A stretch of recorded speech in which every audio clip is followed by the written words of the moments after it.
of Education to order. Mr. Burnside, please take the roll call. Board Member Nubia Duval-Wilson. Here. Board Member Regina Eckert. Here. Board Member Bill Gifford. Board Member Alyssa Malaspina. Here.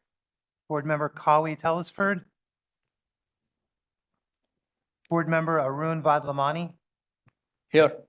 Board Member Courtney Winkfield. Here. Board President Caitlin Whitletter. Here. Board Member Johanna Wright. Student Representative Noah Morose. Here. Thank you. Please take note that adequate notice of this meeting has been provided in the following manner. A written notice was sent from the Office of the Secretary of the Board at 2:30 p.m. on January 6, 2023.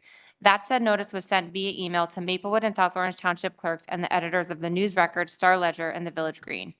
Please rise for the Pledge of Allegiance.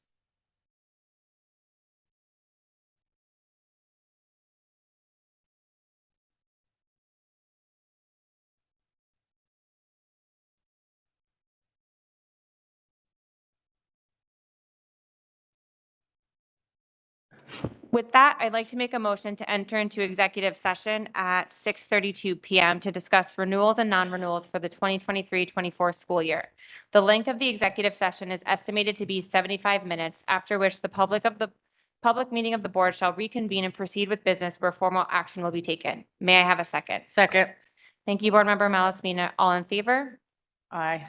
The vote appears to be unanimous. We are now adjourning to closed session. Thank you.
Please allow me to read the board president's statement for the record.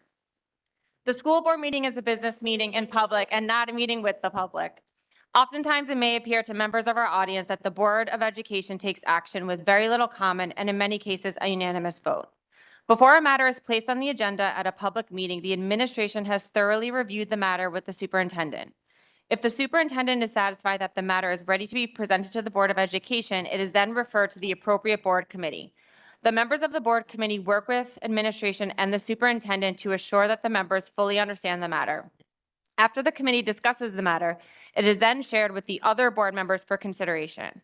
Only then is it placed on the agenda for board discussion and action at a public meeting.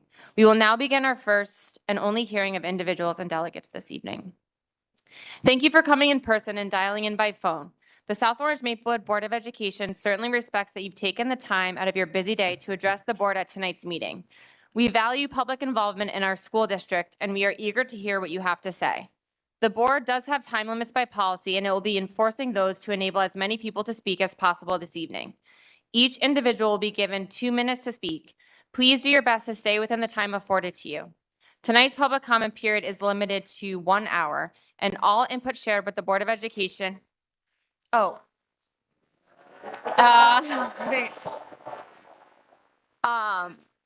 input shared with the Board of Education is taken very seriously and will inform future deliberation and work by the Board of Education and its committees. But I actually did make a mistake because we added last minute the student representative update, and I apologize. So I want to turn it over to Noah Morose first, and then we'll turn it over to everybody else for public speak.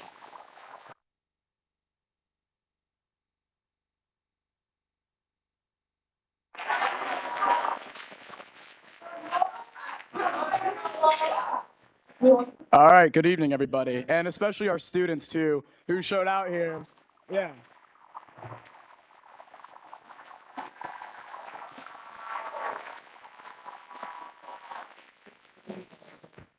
All right. So in September of 2019, I entered Columbia High School as a freshman. I was so excited to experience the next step in my educational journey, diving into all my first that came with starting high school. Everything was great. And as the months progressed forward, that honeymoon excitement waned and I got used to my new routine. But I still had one question. Who even ran our school? I heard our principal on the loudspeaker every day, but never saw them in the halls, the entryways, or addressing the student body face to face. Little did I know that that was about to change. The next year came Principal Sanchez.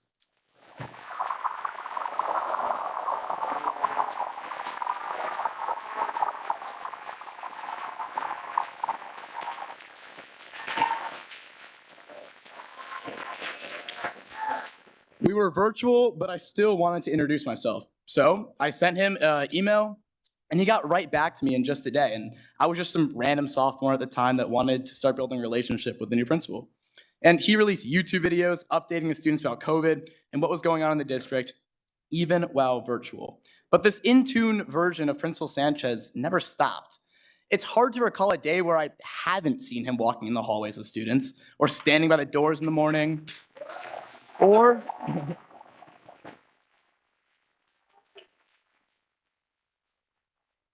popping his head into classrooms, and even last week, stopping into nearly every AP exam during the break and asking students how they were feeling. So, Principal Sanchez embodies something called servant-based leadership, which I'm sure some of you are aware with, but that's working for those that you lead. When we were decorating for last fall's homecoming dance until 11 p.m. the night before, who was there supervising? Mr. Sanchez. When our advisor resigned in the middle of the year and our award-winning Model UN team needed a chaperone,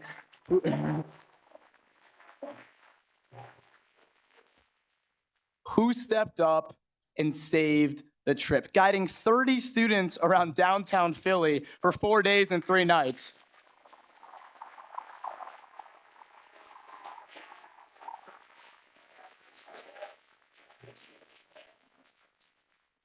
Also with him was Miss Beth Johnson, English teacher at Columbia High School. So shout out to her. She's also amazing.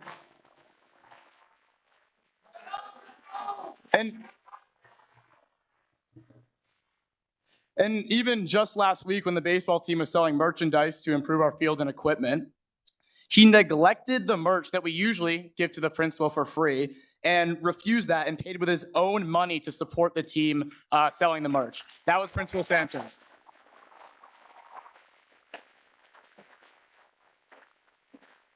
And a movie that actually just came out and was in theaters, A Good Person, that was shot at Columbia.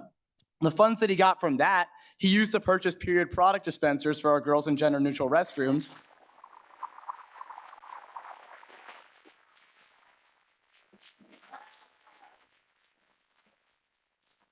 And that's a cause that was fought for years by groups such as the Power Club and my predecessor in this role, Lily Foreman. So I know that to a lot of students, getting thousands of dollars from a major motion picture that was going to be seen in theaters across the country and then spending it directly back on the students says so much about his character.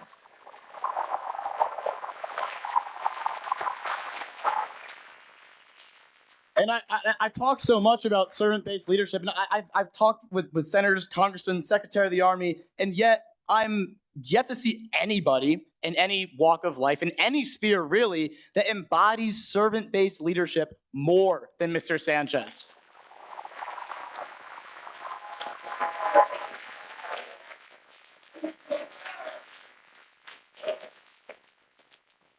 And I'll be honest, it's on YouTube. I've come up to this horseshoe table before, and I've spoken about negative things going on at Columbia High School from time to time. Just in March, I spoke about the lack of transparency when a code yellow and fire drill happens. But I will tell you, the very next morning at 7:55 a.m., Mr. Sanchez pulled me aside to let me know that he would now share reasons with students promptly following fire drills, code yellows, and code reds, a promise that has continuously been kept, even with the fireworks incident that just happened last week. So the truth is, the issues that are often inflated in local newspapers, Facebook groups, and other outlets are not entirely at the fault of Principal Sanchez. The faults that I've talked about here at public meetings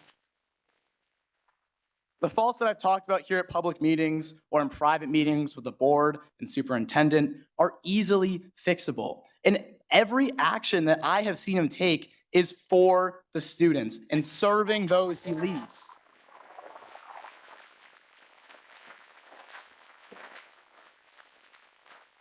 And I think I can say that statement because look at the student turnout here tonight. If they didn't like him, they wouldn't be here.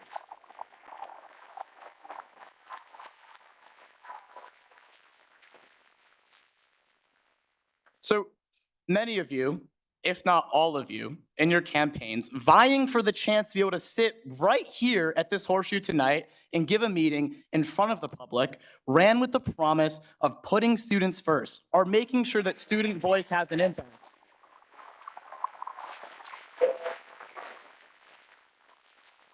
I watched every debate, I tuned in online, and I sat in the crowd just right there in the third row this fall in election season. So please, tonight, keep the lines of a promise that were scrolled into lawn signs and Village Green articles and renew Principal Frank Sanchez's contract for the sake of the students, community, and the future of Columbia High School. And regardless,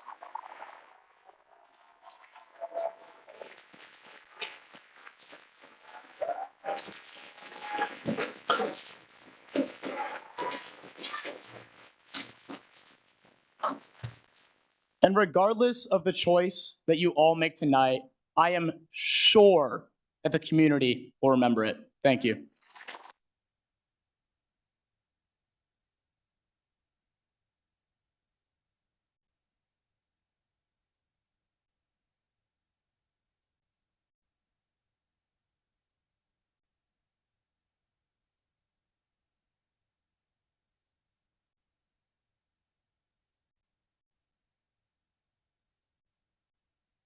Oh, okay. I'll look very serious. Okay, so we request that you please state your name and town of residence for the record.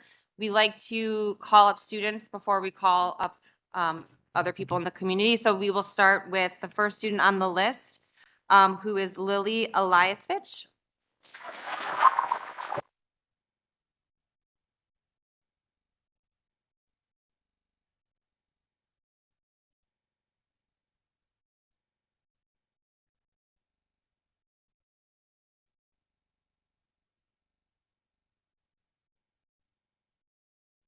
Mr. Bonds, the microphone's not coming on? There's a little face button there. There you go. It's There you on. go. There you Thank you. Good evening, everyone. My name is Lily Lysovich, and I'm a junior at Columbia High School. As a student council executive secretary, I've had the opportunity to work closely with Mr. Sanchez over the last 2 years, and his enthusiasm and dedication to making Columbia High School a safer and more positive environment has been unwavering. He has worked tirelessly to build relationships with students. It is not every principal that greets you in the hallway with a smile every time. As a generation coming out of a pandemic, the thing we need most, particularly in our school environment, is a sense of stability. The resignation of Vice Principal Terry Woolard has already caused disappointment among the student body, and the recent incidents in the building only create a greater need for stable leadership. More than anything else, our students need a positive role model to support and encourage our social, academic, and personal well-being, and Principal Sanchez has been the person to do just that. Thank you for your time. Thank you, Lily. Raymond Brown. Raymond Brown. Raymond Brown.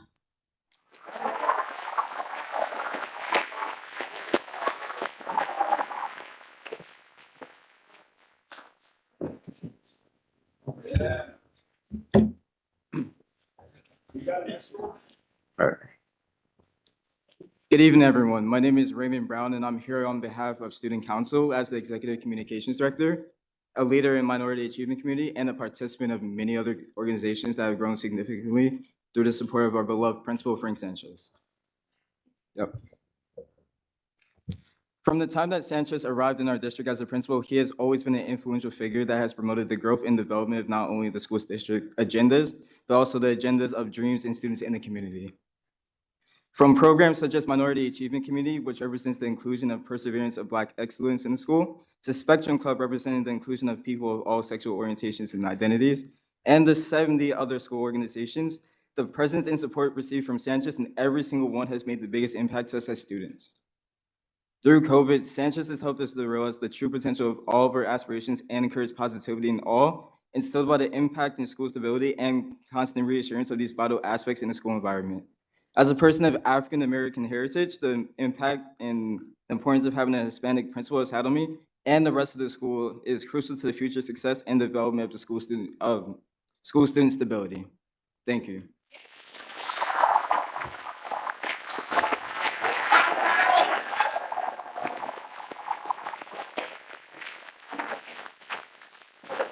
Mary Grace Brumley.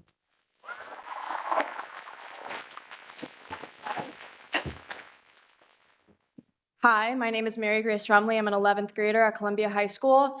Mr. Sanchez and Ms. Bodner are two of the best principals I've ever had, and I find it appalling that their positions are even up for debate. Throughout countless tragedies, both nationwide and at home, Mr. Sanchez has continuously offered support and love to every single one of his students. He gives us a voice, he listens to our concerns, and acts on them. He doesn't do any of this because he has to. He does this because he sees us students as people, not just a paycheck. Since I was in 8th grade, my family fought to file a HIB report for me. I was in a situation with another student in the district who was making me feel unsafe. In the 4 years that I had gone from educators to social workers to guidance to police and even you, the Board of Education, Mr. Sanchez was the only one who not only expressed genuine concern for me, he was also the only person who was able to finally get me a HIB, making me feel much safer as a student in the district.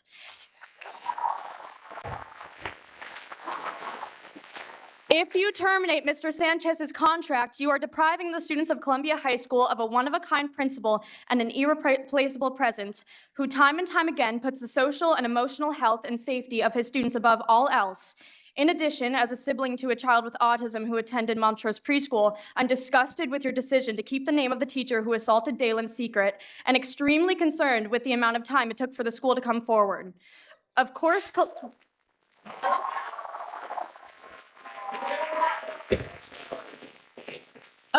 Columbia isn't a perfect school, but is that the fault of Mr. Sanchez or the board, who clearly doesn't know a good thing when they have it?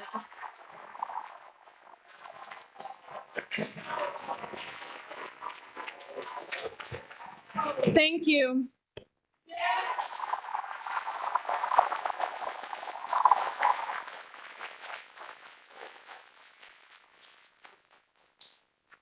Emma Greenberg.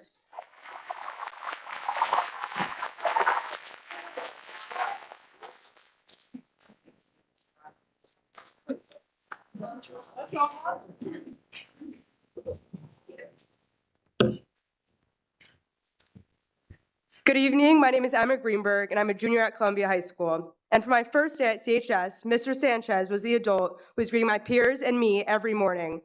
When I got a concussion the beginning of sophomore year and was struggling with the after effects, it was Mr. Sanchez who continually checked in on me, both academically and socially and emotionally. He's my biggest supporter and advocate. He's always visible in the hallways, at sports games, performances, and student clubs. He takes student voice very seriously and genuinely cares about student opinion. For example, in the Girls Helping Girls Period Club, we were trying to make menstrual products more accessible in CHS bathrooms, and he came to meet with us about different ways to ensure they were consistently and widely available, and even continues to check in to this day to ensure the program's fidelity. He's approachable and has made such a big school feel small. He truly cares about student success and experience at CHS. After a tragedy, either nationally or in our own community, Mr.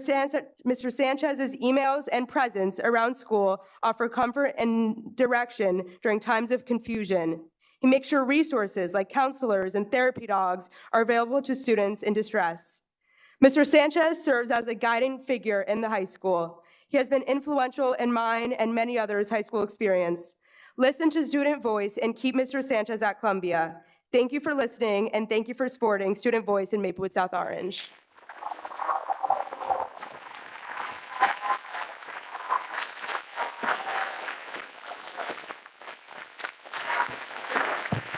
Sabrina Mannion. Sabrina Mannion.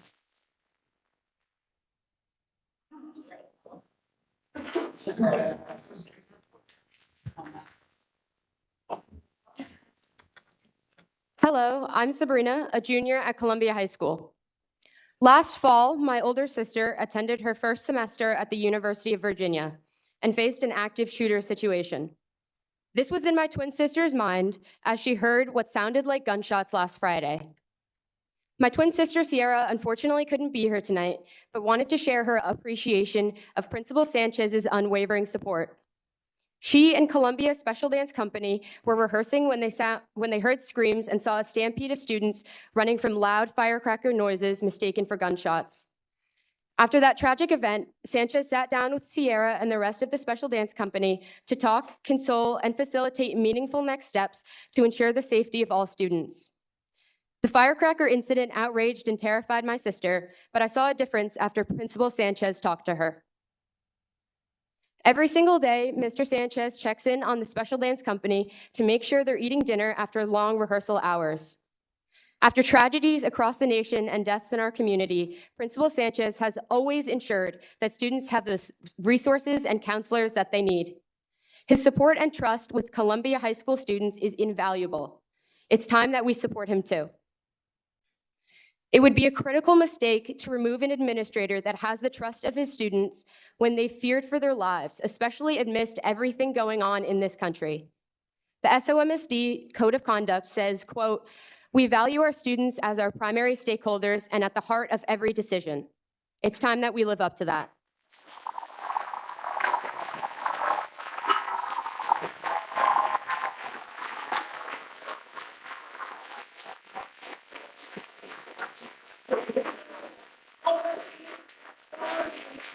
Rowan Weschler. Rowan Weschler.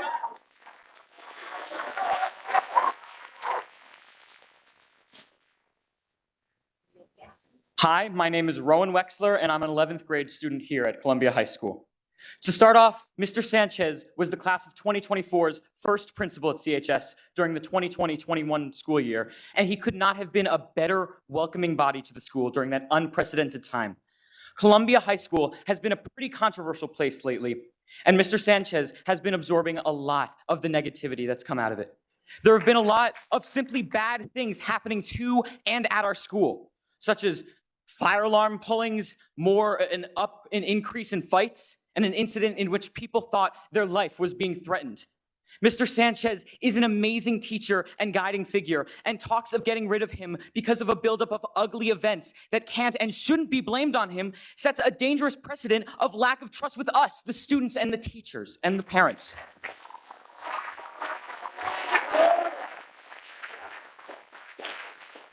People always talk about how the morning announcements are annoying, untimely, and sometimes not useful, and that's so true. But what's important about that is that it's something that's fixable, and especially not something worth losing a good principal over. One thing that people don't take into account is how much he truly cares about his students and how he'd do anything for them. And it shows in the extreme degree to which the student body respects him, referring to him with endearing names such as Sanchi, Frank, Frankie, Bestie Sanchez, and a vast array of others. Look at all the people here. This is a sheer fraction of the number of supporters Mr. Sanchez has that have enough time to be here tonight.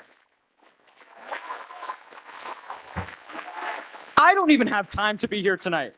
But I'm here because the man that helped me when I was a freshman during COVID's job is at risk. I'm here because the man that chaperoned for a trip my club when we had no chaperone's job is at risk.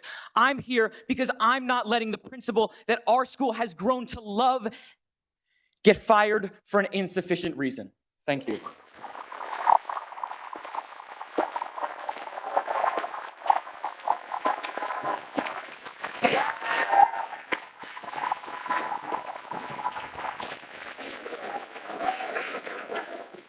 Molly Mendoza.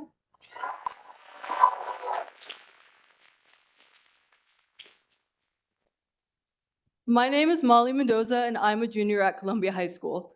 I have been in this school district since I was 5 years old, and I will be graduating next year. Yet this is the first principal who not only remembers my name, but remembers who I am. I have seen Mr. Sanchez act as a guidance counselor, study hall monitor, chaperone, janitor, substitute teacher, and more that I'm sure I've not witnessed. He stepped in as a chaperone for our 4-day-long Model UN trip in Pennsylvania when our advisor resigned. He is an active supporter of MAC. He allows Ms. Hicks to do whatever she needs to improve the hostile environment in this school for minority students. He attended a Red Couch Talk with MAC where he detailed his plans to improve the school. As a leader of Latinos Unidos, he worked alongside us to plan events for Hispanic Heritage Month this year. This is the first time I've had a Hispanic administrator who can sympathize with my experience as a Latina in this district.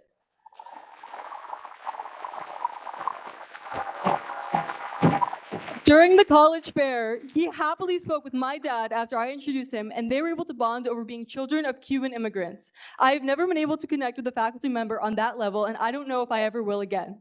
Mr. Sanchez's dedication to CHS families cannot be questioned. Many faults within CHS are not due to Mr. Sanchez solely, but instead they are due to district-level overworking and underpaying of CHS staff and policy issues.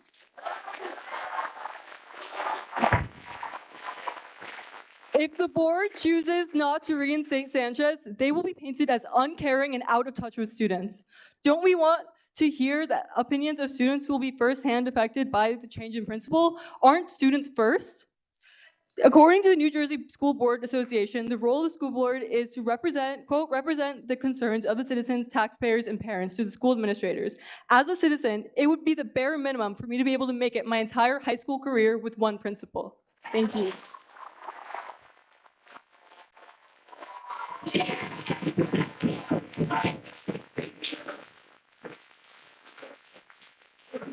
Lucy Mahoney.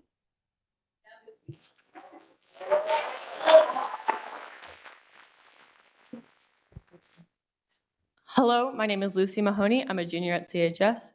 Starting school during COVID meant that we lost a lot of the culture that surrounds high school. But one thing that came through, even when we were all stuck at home, was that everybody loves Frank Sanchez.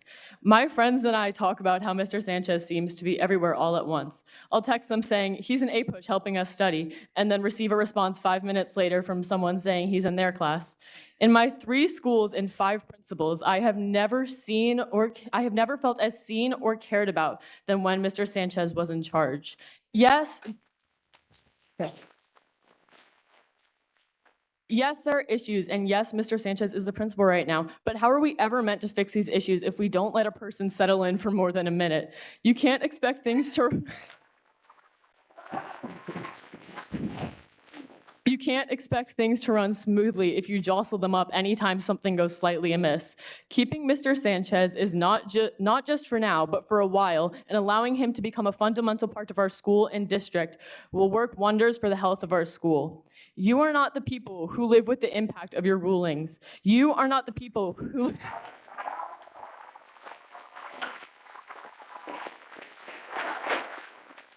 You are not the people who live with the impact of Mr. Sanchez's rulings. You hear when things bad happen and jump to drastic measures, but are you there when Mr. Sanchez is outside every single morning greeting us with warm smiles? Are you in the hallways between classes when he is waving and asking how your day is going? Are you there on Spirit Days when Mr. Sanchez brings a surfboard to participate and show us how fun school can be? Are you there in our classes when he appears and says hello and helps us with work and encourages our learning? This is not you, that is us. Taking away the friendliest, most encouraging face in the building will do nothing to better the state of our school. We are the students. For 180 days, every single year, 2,000 of us go into that building. For 180 days, every single year, we live with the decisions that are made in this room. You made a very good one when you put Mr. Sanchez into his office. Please do not make a terrible one by taking him out of it.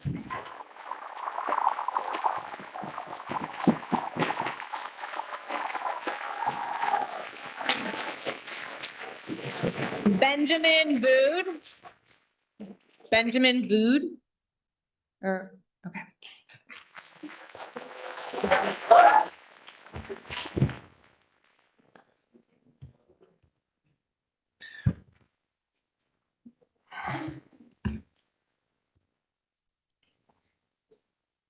My name is Benjamin Wood. I'm a South Orange resident and a sophomore at Columbia High School. I remember entering my freshman year of high school right after the pandemic and being very anxious about being in a new building in a different environment.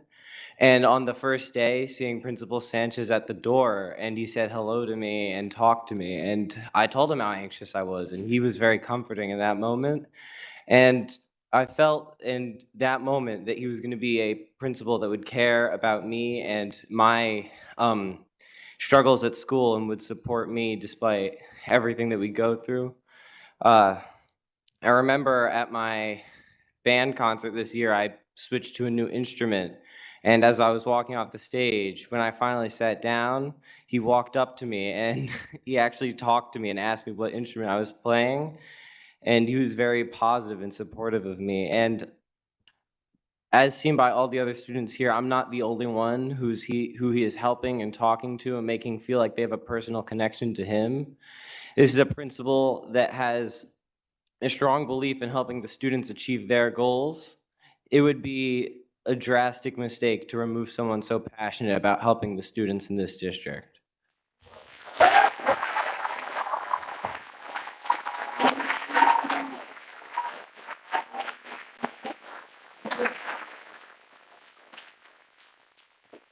Jordan Klein.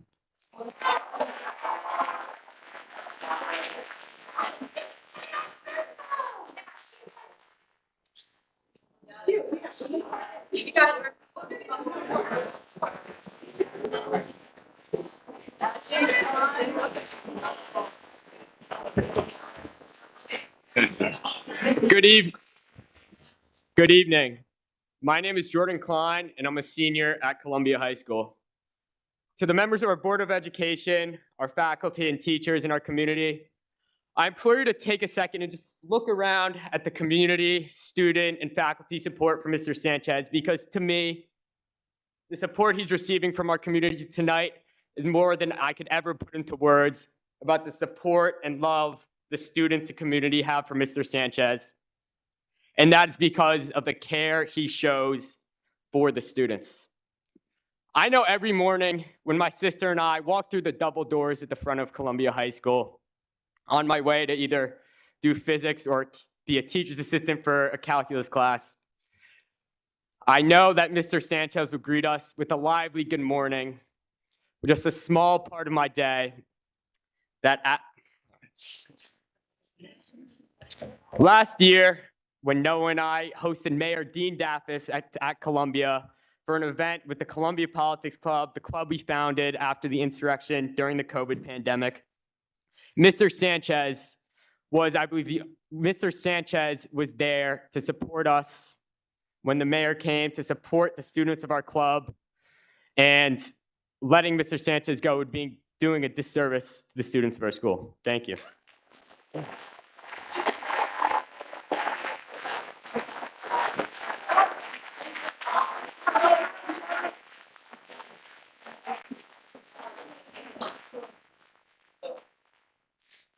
So that is all the students who signed up. So now we'll start at the top of the list with Susan Brody.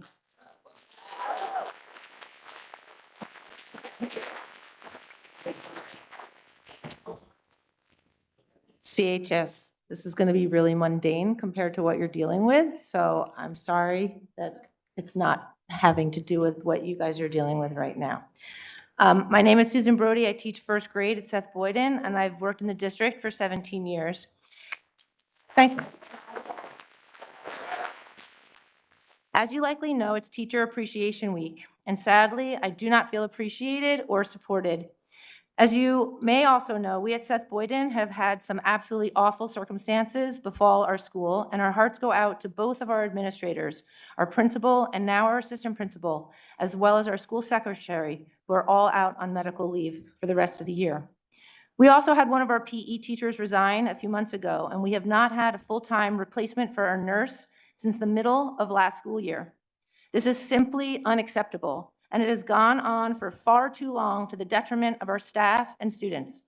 To be down a PE teacher means that half of the classes at Seth Boyden are more likely than not to not have PE on a given day, leaving teachers without a prep period and students missing important physical activity time.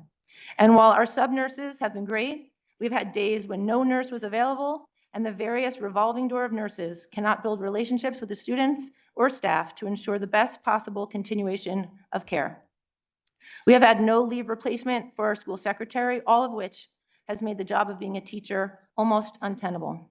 What is worse is that there had been interviews for a PE teacher and a choice was made, only for us to be told at the 11th hour that there was now a hiring freeze. Why? That position was already in the budget when our previous PE teacher was here, and if he was still here, he'd be getting paid. So it just doesn't make sense to basically cut the position mid-year. Same with our nurse. These are not new positions. Please, if you truly appreciate us as teachers and care what is best for the students, you will fill these positions immediately. It is still not too late. Thank you.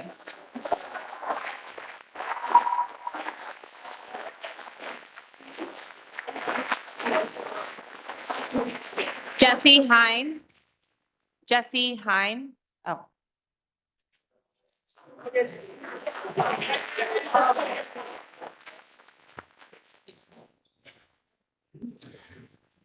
Hi, my name is Jesse Hine. I live in Union. However, I grew up in South Orange, attended kindergarten through 12th grade in this district, and currently teach 5th grade at Seth Boyden. I realize there are some other hot button issues everyone's here about, so sorry that this is not that. I am here to talk to you about some of the issues Seth Boyden staff members have had to deal with this school year. First, we've been, like Susan said, we've been without a school nurse for over a year. There have been subs in the building most days, but they're unable to handle duties such as EpiPen training, screening for INRS, personal hygiene and puberty discussion with the students. The nurse from another school has been handling those duties to the best of her ability, but she can't be expected to fully be present at Seth Boyden while performing her duties at her home school. Our other building administrators found and attempted to hire at least one applicant, but were stopped due to the hiring freeze imposed by the business office. Next, we've been down a phys ed teacher since February. This is a burden on all of the teachers whose classes were assigned to that teacher. They've missed many prep periods and the students haven't been able to receive the instruction from PE. I was invited to be part of the hiring committee for our PE opening. We interviewed and observed multiple qualified candidates. The committee chose an extremely qualified teacher that would have been an incredible addition to our school and community. Unfortunately, our school admin was told that he was too expensive due to his years of experience and high degree. We then chose another qualified candidate that had less years of experience, therefore placing much lower on the scale. However, he was also blocked due to the aforementioned hiring freeze. Why make us waste our time going through the interview process if we wouldn't be allowed to hire anyone? Finally, due to a set of extremely unfortunate circumstances, Seth Boyden's without an administrator or secretary, well, we now have an administrator, for the remainder of the school year. We've been provided a second clerical aide while doing an excellent job. That isn't that while doing an excellent job, isn't trained to perform the various necessary secretarial duties. And a leave replacement position hasn't even been posted. Our secretary has been out for over a month. While we received communication today about the plan for admin in our building moving forward, we would have appreciated acknowledgement of our situation yesterday when we first received word that we were losing our second administrator, as the entire building was in a state of panic. Thank you for your eventual response, and I look forward to working with Ms. Butler and Mr. Sestina. In closing, we receive emails from Central Office Administration saying that we have their support and encouraging us to take care of our mental health, but we don't feel supported. It feels like we're just numbers in a budget line. Please show care and support for the people that care and support the children in this district each and every day. Thank you. Rosemary Connell. Rosemary Connell.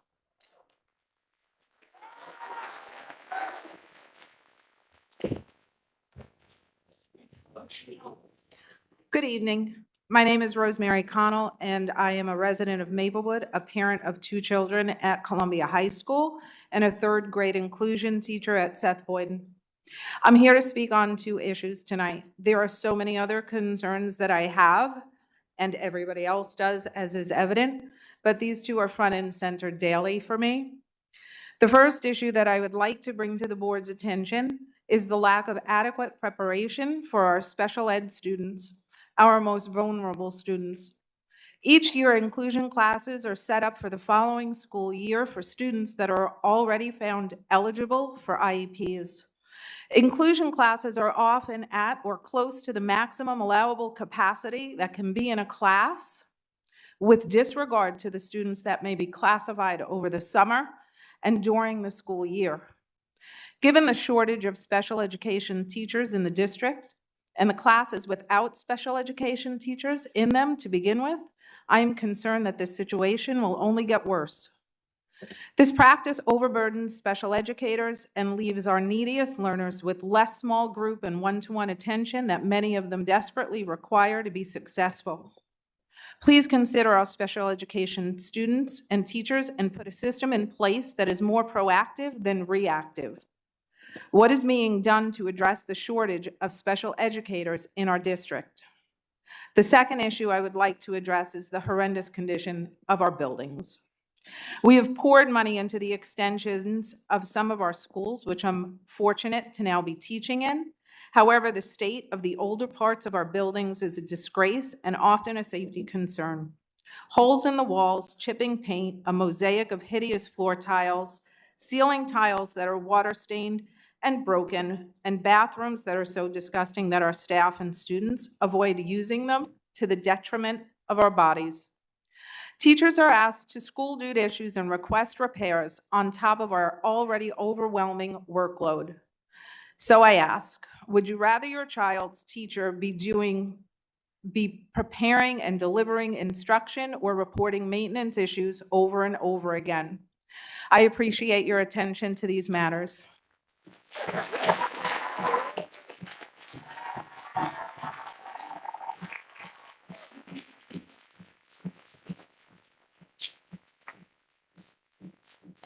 Felicia George.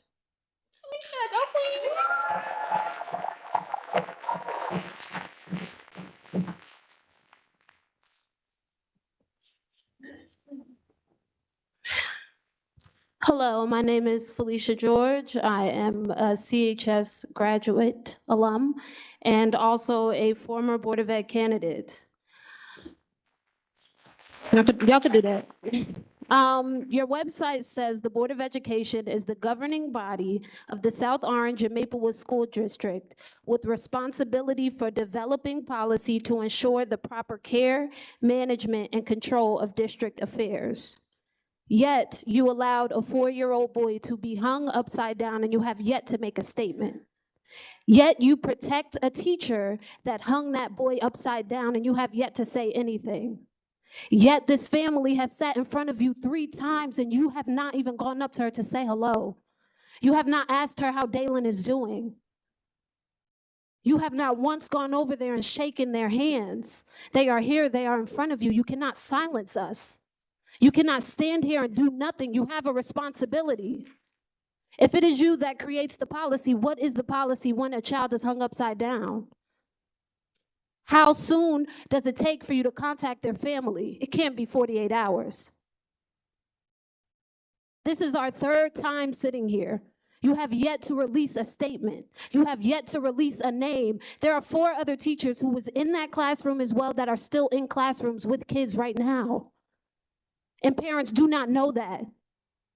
Parents do not know what teachers are in the classroom with their kids. That's unacceptable. You should be able to release those names. These parents deserve to know who's teaching their kids. There is no reason why Dalen should be outside playing and he's climbing a gate because the teachers are not watching him. What if he got out? What if he escaped? What if the day he was hung upside down, he didn't make it? Then what? Everyone in here believes in Dalen, am I correct? Everyone in here speaks for Dalen, am I correct? The last time we sat in here, you told us to have public decorum. You said have public decorum. There are people here screaming, chanting, all behind your chairs. What is public decorum? The color of your skin?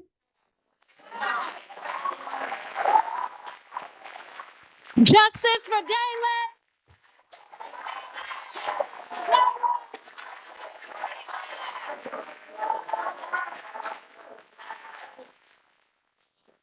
Suzanne Ryan.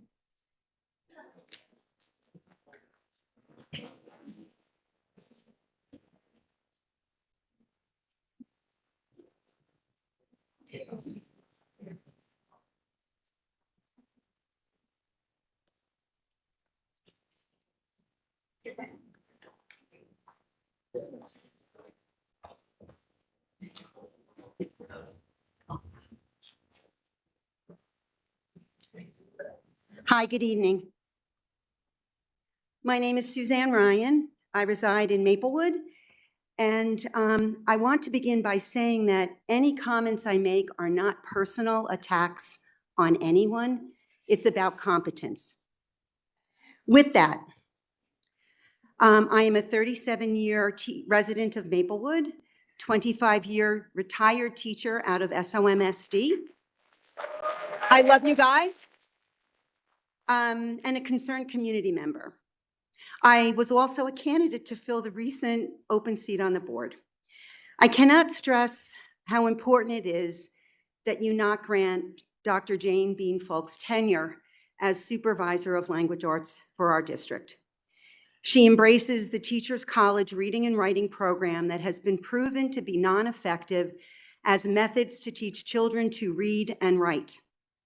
Neither program is scientifically based when we know that those scientifically based methods work.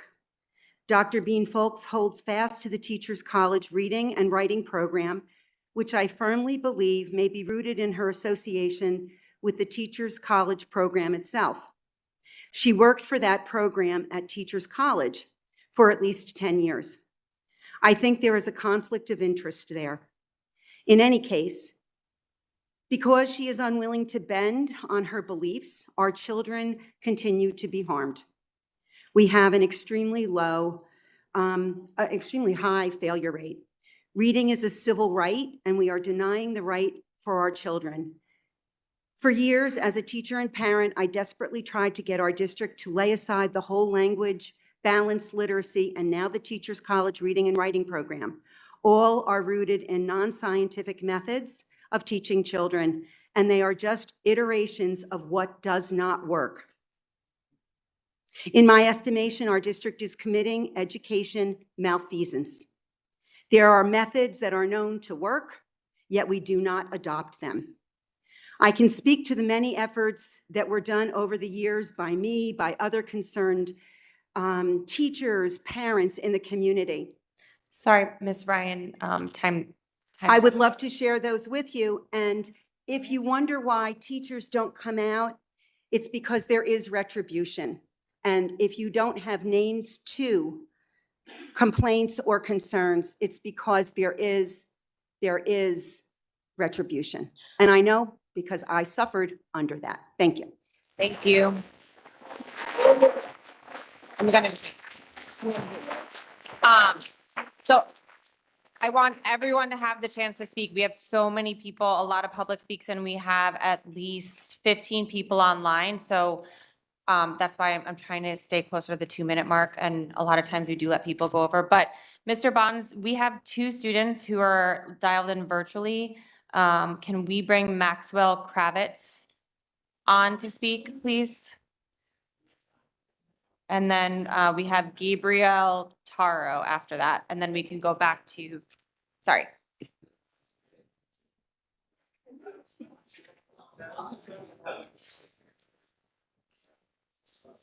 Hello? Can you hear me? Okay. I'm sorry, I'm currently in New York City, but the issue of Mr. Sanchez's non-renewal of tenure was just important to me, so I had to speak on it. Hello, I'm Max Kravitz, a Maplewood resident and a senior at Columbia High School. Principal Frank Sanchez has had an immeasurable positive impact on me and many of my peers. I was originally not planning to speak at this board meeting because I am currently in New York, of course, but this is just too important for me not to speak on. At MMS, I went through a lot of issues that administration did not effectively address, even being disrespectful and dismissive at times. Due to these issues, my family and I decided it would be best for me to leave the district for my freshman and sophomore years. When I eventually came back to the district last year, I still had some of these issues. However, when I reached out to Mr. Sanchez, he very quickly and effectively helped me navigate through, mitigate, and solve these problems. Mr. Sanchez has also fostered an intelligent and creative culture at CHS. I'm the president of 2 clubs, the Music Studio Club and Music Industry Club. We recently hosted our first ever student-led concert, Beat Fest, featuring student bands, rappers, and singer-songwriters, which was massively successful. This event would not have been possible without the encouragement and support of Mr. Sanchez. From coming in while school was closed, to helping set up and finally clean up on the day of, Mr. Sanchez was just integral to making this event happen. This behind closed doors decision to not renew Frank Sanchez's contract caught me, my parents, and my peers off guard. After years of unpopular and insufficient principles, we finally get one that serves our community well. As my good friend and student representative Noah Morrow said, we will remember your decision. So please make the right one. Thank you.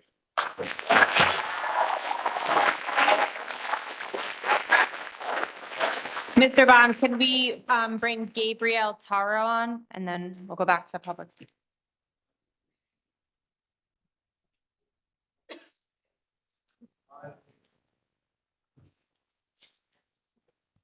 Can you hear me?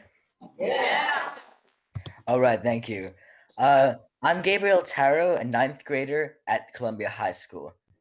According to the district website, the Board of Education is responsible for developing policy to ensure the proper care, management, and control of district affairs, as we heard earlier. Please ask yourselves, would the termination of Frank Sanchez's contract be responsible?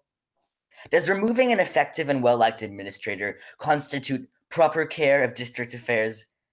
Terminating the contract of Principal Sanchez would be immoral, irresponsible, and a show of blatant disregard for the opinion of the student body.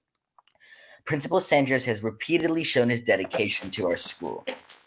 He has worked tirelessly to ensure the proper care, management, and control of CHS, and now you want to reward him for his hard work by firing him? Yeah.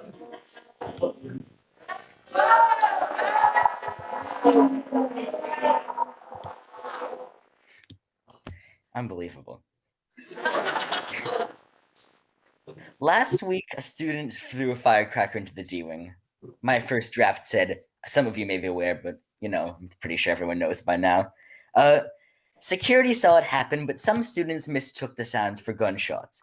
Principal Sanchez did everything right. He made the right decisions, and he did his best to follow the correct procedure. If you're looking for someone to blame for the problems in this district and in a school, which it seems like is a common theme here, there are others that are more responsible than him, and if I may say so, I think there are certain individuals who may profit especially by pinning the blame on someone else. So I'd like that to be taken into consideration.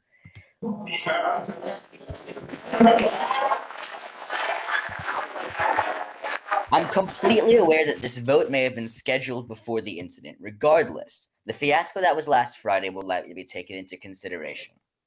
but voting not to extend the contract of Principal Sanchez would be a terrible mistake. Principal Sanchez can get the job done. Can you, the Board of Education, say the same?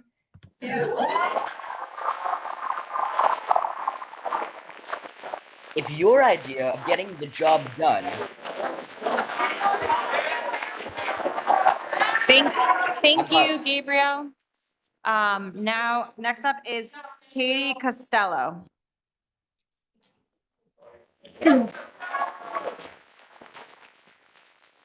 Is this on? Yep. Hi, my name is Katie Costello, and I have been employed here since 2001. I am a resident of Randolph. I have spoken at the board, I have spoken at board meetings before, but it is a rare occurrence. It is only when I feel that it is critical for the success and positive future of our school district that I speak here tonight. My role currently in the district is one of the district instructional coaches. It is a unique role as I am in all the elementary buildings and in the board office. The role of an instructional coach is to listen, support, and help. My job is to support all involved in delivering instruction, and it is about a growth mindset, partnership, and collaboration. Tonight, I will speak my truth and my experiences as working here. And I will lead with, this is not an easy place to work. Over the years, it's become harder with the turnover of staff, whether it be paras, teachers, administration, and we've also had a variety of central office staff who are interim positions or just newly hired to the district. And they were all very open that our district was a quick blurb on their resume, that these people were never invested in our community. And we live with their decisions, and they do not. I sit here tonight to show my professional support of Ann Bodner.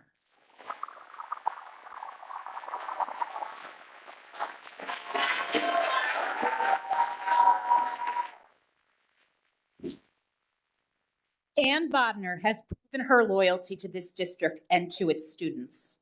We are not a blurb on her resume. In fact, Ms. Bodner has devoted a lifetime to this district. She has been a member of this academic institution since kindergarten.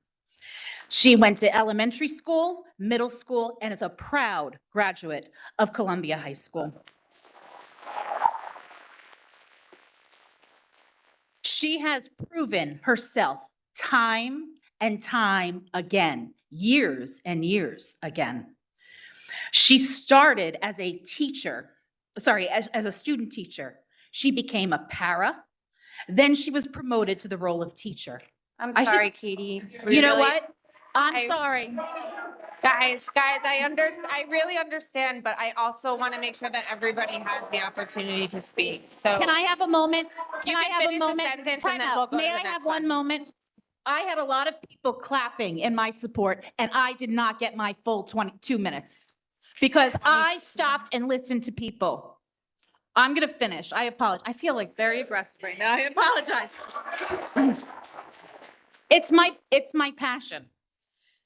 She has risen in this school district and has advanced, been promoted 7 times. She has served here for 25 years. And yet today, her role is being questioned. She has only served in this role as assistant curriculum of instruction for less than a year. She has proven herself. She listens to all and advocates for all students. She is devoted. Katie, thank you so much. We're going to move on to somebody else now. I'm so sorry, but we do have a really long list. I want to make sure that other people. Thank you so much.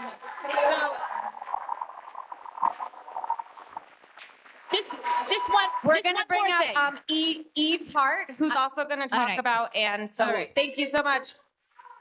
You, I'm sorry, guys. And I understand this is really upsetting, but we're going to bring up Eve now. Eve Hart, are you there? I just want to say Thank one you so thing. much, With Eve. those 7 different times she was promoted in the district, there was 7 different committees. Okay, thank you very Different much. people. Thank you.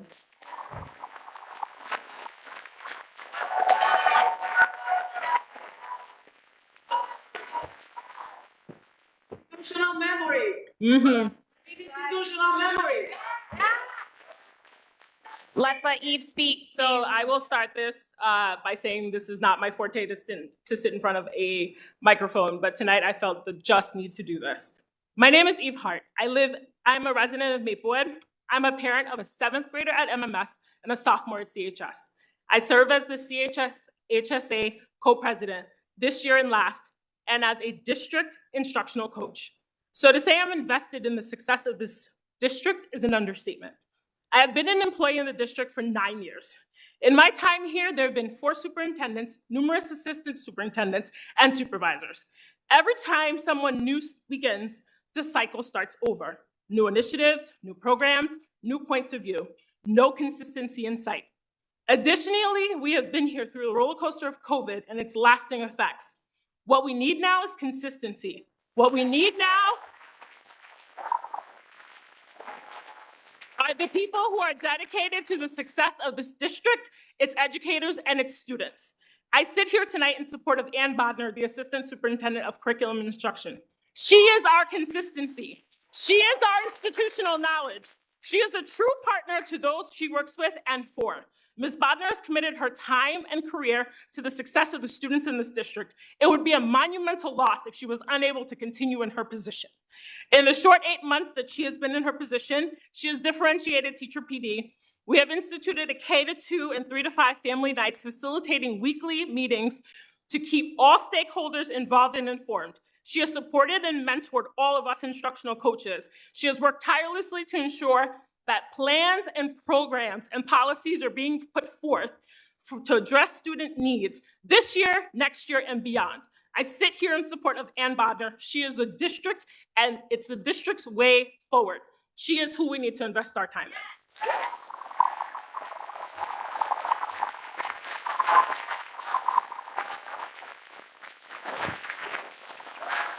in. Mamie Robinson. Mamie Robinson.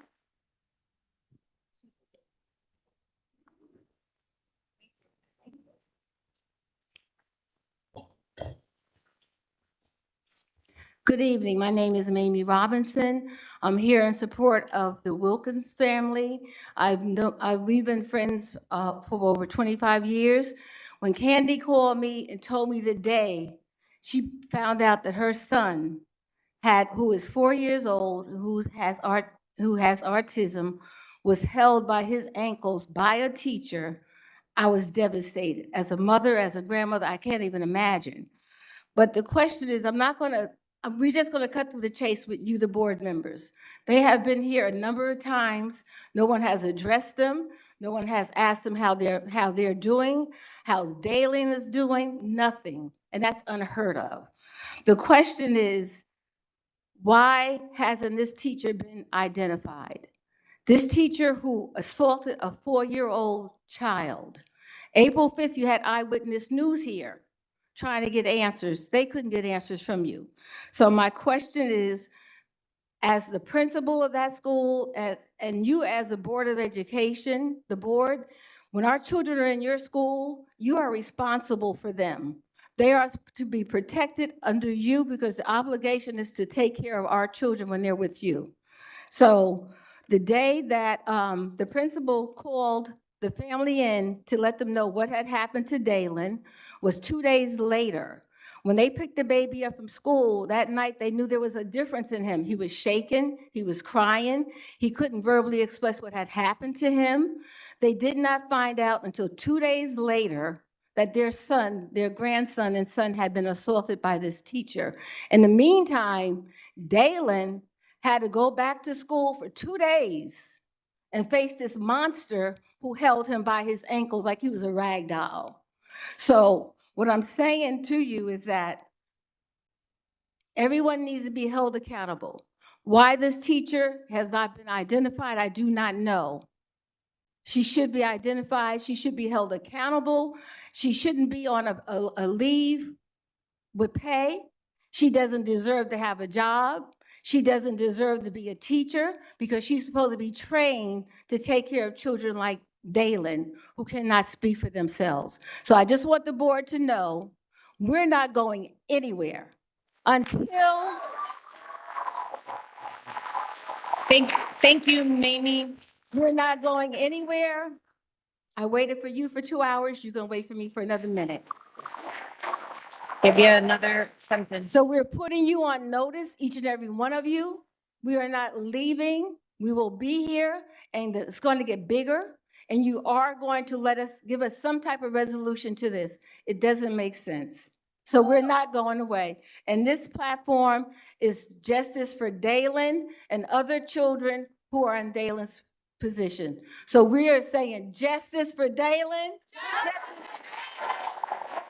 Dalen. So ride with that.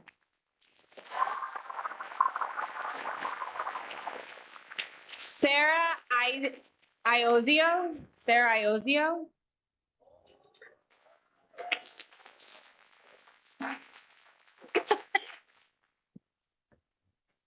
Hi, I'm Sarah Iozio. I'm a resident of Maplewood. I'm the current CHS HSA co-president with Eve, and I've been a community member of the district for 13 years. I currently have one student at CHS and a recent graduate currently finishing up at Penn State.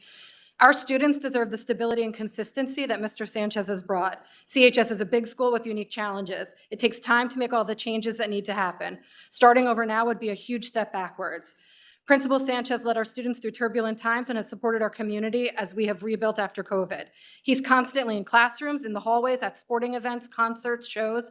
He returns emails quickly and personably. He sends parents and students daily emails each morning with what's happening at the high school, important dates and updates. He's a positive force and he wants to be here in this community. I watched Mr. Sanchez single-handedly fight for the students to have homecoming this year. He advocated on their behalf and then attended all the homecoming celebrations, was with us while we decorated and stayed until the school was cleaned up and everyone had gone home. He's a strong communicator and accessible administrator, appreciated by students and parents alike. We support and want him. Another change at this time when things are finally getting back to normal after COVID feels misguided. Not renewing Mr. Sanchez is actually just negligent.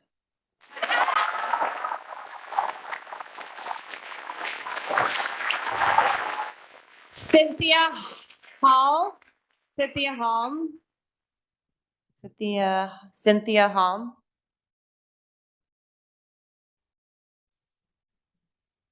Okay. Jay Cooper. Jay Cooper.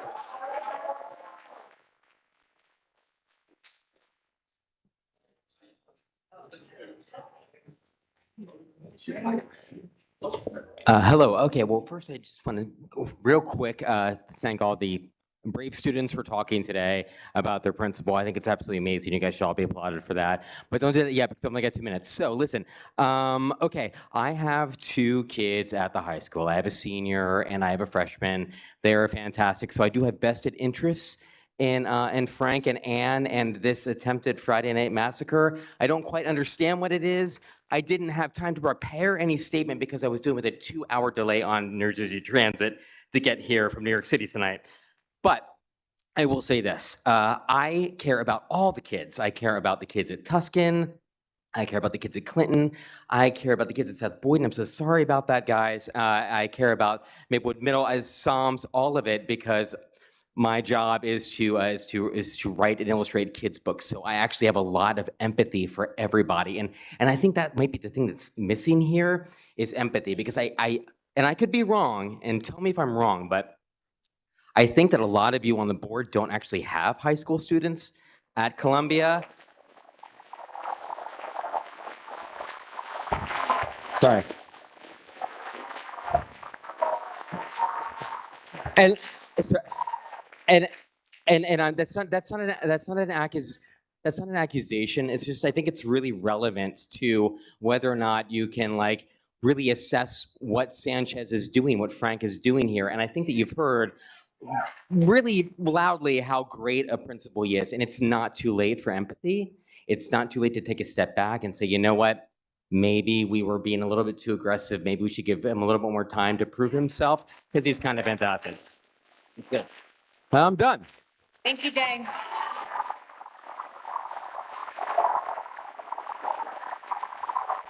Laura Wallace, Laura Wallace, Laura Wallace, Laura Wallace.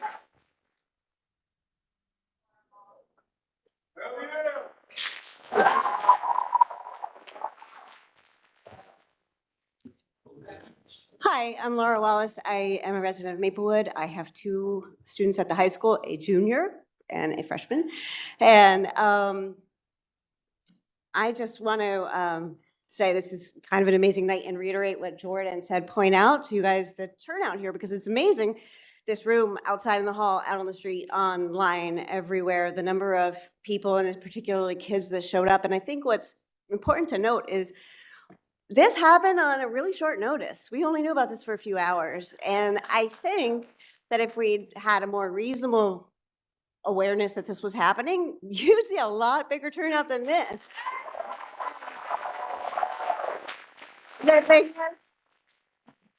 The thing is that the reason why that matters a lot is that in spite of a lot of your campaign promises of transparency, this was a sneak attack.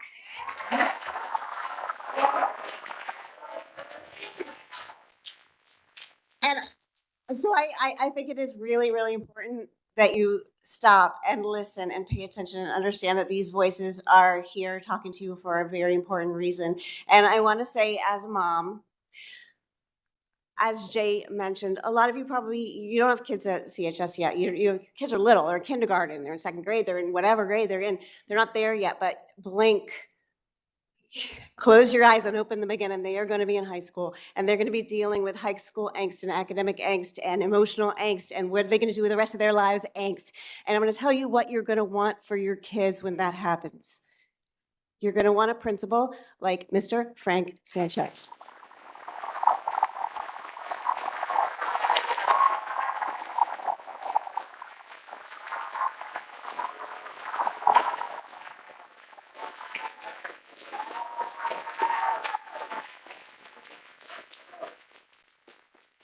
So please listen. That's it. Thank you, Laura. Next up, we have Ronnie Schwartz. Ronnie Schwartz.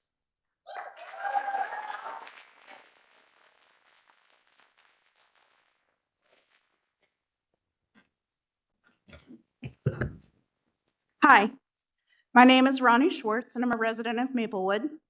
I'm writing or speaking to express my outrage about the rumored proposed decisions to not renew the contracts of Frank Sanchez and Ann Bodner. I have been an engaged parent in this district for almost 11 years. I have a 6th grader at MMS and a 10th grader here who have been in our schools since kindergarten. I have been and continue to be a PTA member, HSA member, and leader, though I can only speak for myself in this matter. That said, I have no doubt that I am far from in the minority in my views about these amazing educators. Frank has been an incredible leader and asset to CHS since he arrived here. He does a superb job communicating with parents and students, actively works to improve the school, and provides true leadership that matters. We cannot afford to lose him, nor to pointlessly destabilize our district's largest school. He has spent his time here rebuilding and fixing things since he began.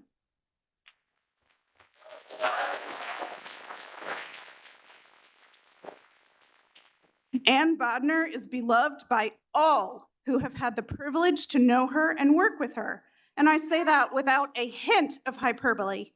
As you well know, she has been part of this district as a student, a teacher, a school leader, and most recently in her central administration roles. She has been employed here for 25 years and is a key to our institutional knowledge.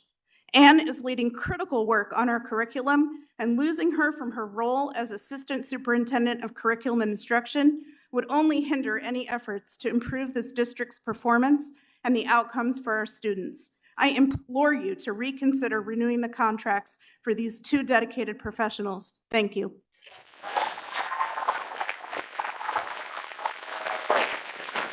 Jocelyn Ryan. Jocelyn Ryan.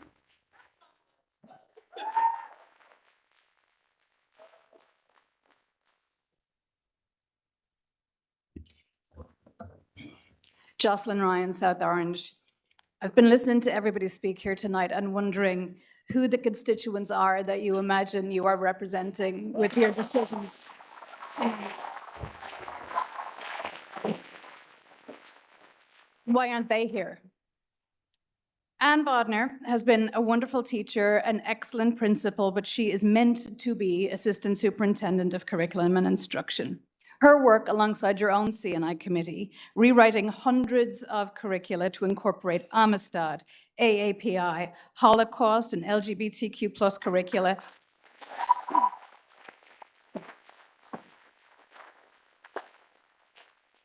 is vitally important in this district. We need Ann Bodner in this role. And I truly can't say enough about Frank Sanchez. Our family has been through 4 high schools. I have kids in and out of district. And our experience at CHS under Frank Sanchez has been by far the best. He is creating an environment here where every student feels that they belong and that their voices matter, as we've seen tonight. Every issue we have had at CHS personally as a family has been dealt with by Frank with intelligence, thoughtfulness, and compassion. He's also been a tireless cheerleader for the Cougars, coming to every single event. We joke in our family that there are actually, Frank Sanchez has an identical twin, and one or other of them go to everything because he is literally everywhere. His ouster would be an enormous loss to the entire community, particularly to the children, including your children, who will miss out on being lucky enough to have him as principal. So please reconsider your votes and do as Dr. Taylor asked and renew Frank Sanchez and Ann Bodner.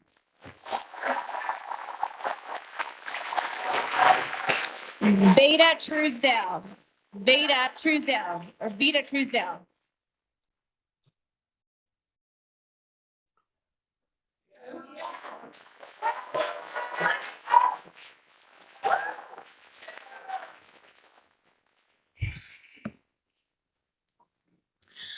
So I wrote down some remarks tonight, but before I start reading what I wrote down, I just have to say that never in my wildest nightmares did I think that I would have to come here to defend 2 of the most amazing principals, administrators that I have ever had the pleasure of working with.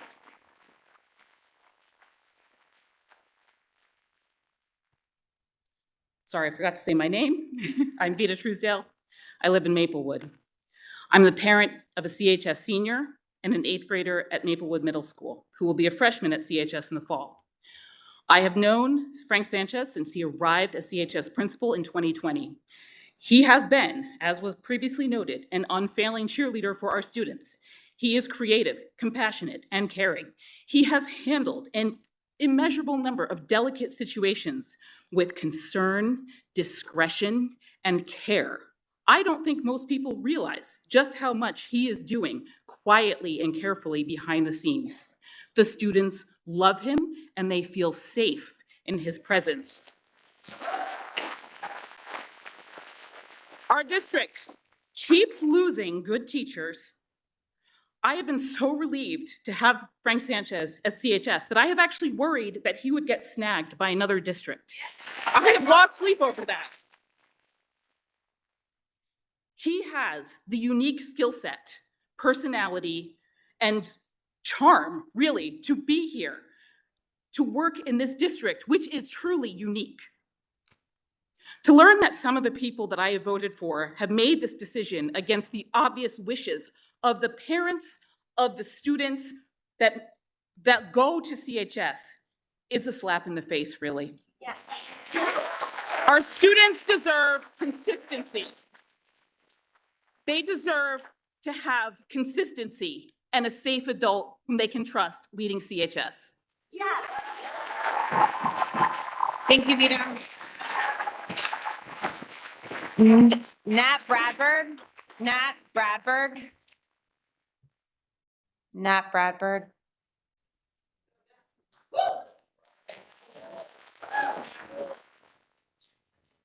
Hi, my name is Nat Bradford. I'm a Maplewood resident. I don't know what you're trying to fix here. What are you trying to solve, right? Because I can't speak. I don't know what you're trying to fix. What are you trying to solve for tonight, right? I can't speak more eloquently than the people who already have spoken about how wonderful Sanchez and Bodnar are. So I'm not going to try to do that. I'm going to ask you to think about, if you don't renew those contracts, what's your next step? Who are you going to bring in that our children deserve, who would want to work here, seeing how you're treating?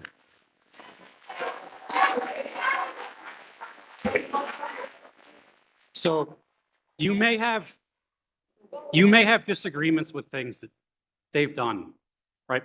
I'd ask you, look beyond that.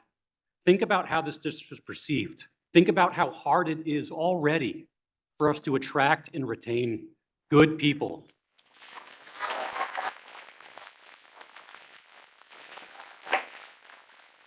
And ask yourselves, are you making it better or are you making it worse?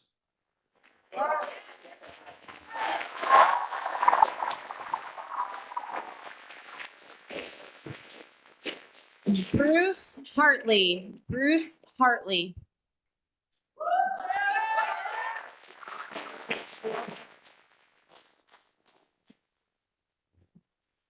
Hi, my name is Bruce Hartley, South Orange resident and daughter who's a sophomore at Columbia. First of all, I do want to thank all the members of the board for your service, regardless of how we feel about this. I appreciate your work. When my wife and I heard about this tonight, like everybody else, a few hours ago, my initial reaction was like, wow, Frank Sanchez is a rock star. He's like a 1 in a million principal. His reputation, his engagement with the students, his effectiveness, it's impeccable. He's great. So I got my side. I said, well, I'm going to come down. I'm going to hear the other side. I'm going to hear why this is happening, because maybe there's something I don't know. So what I do know is the stuff I just said. He's this, it's inconceivable to me how you could even be thinking about getting rid of him. What I don't know is the why, which is what I've been asking myself for a few hours now. I hear a lot of talk about transparency throughout the board elections. That's always the buzzword, transparency. We're bringing back transparency. We got a room full of people here that are being fully transparent about their feelings and their experiences with Mr. Sanchez, and we're getting zero transparency from you.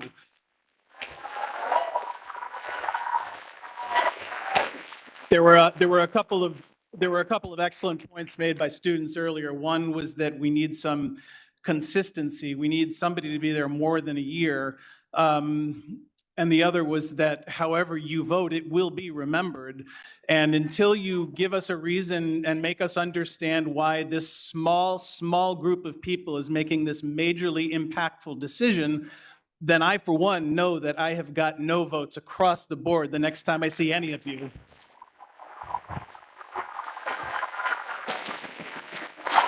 Thank you, Bruce.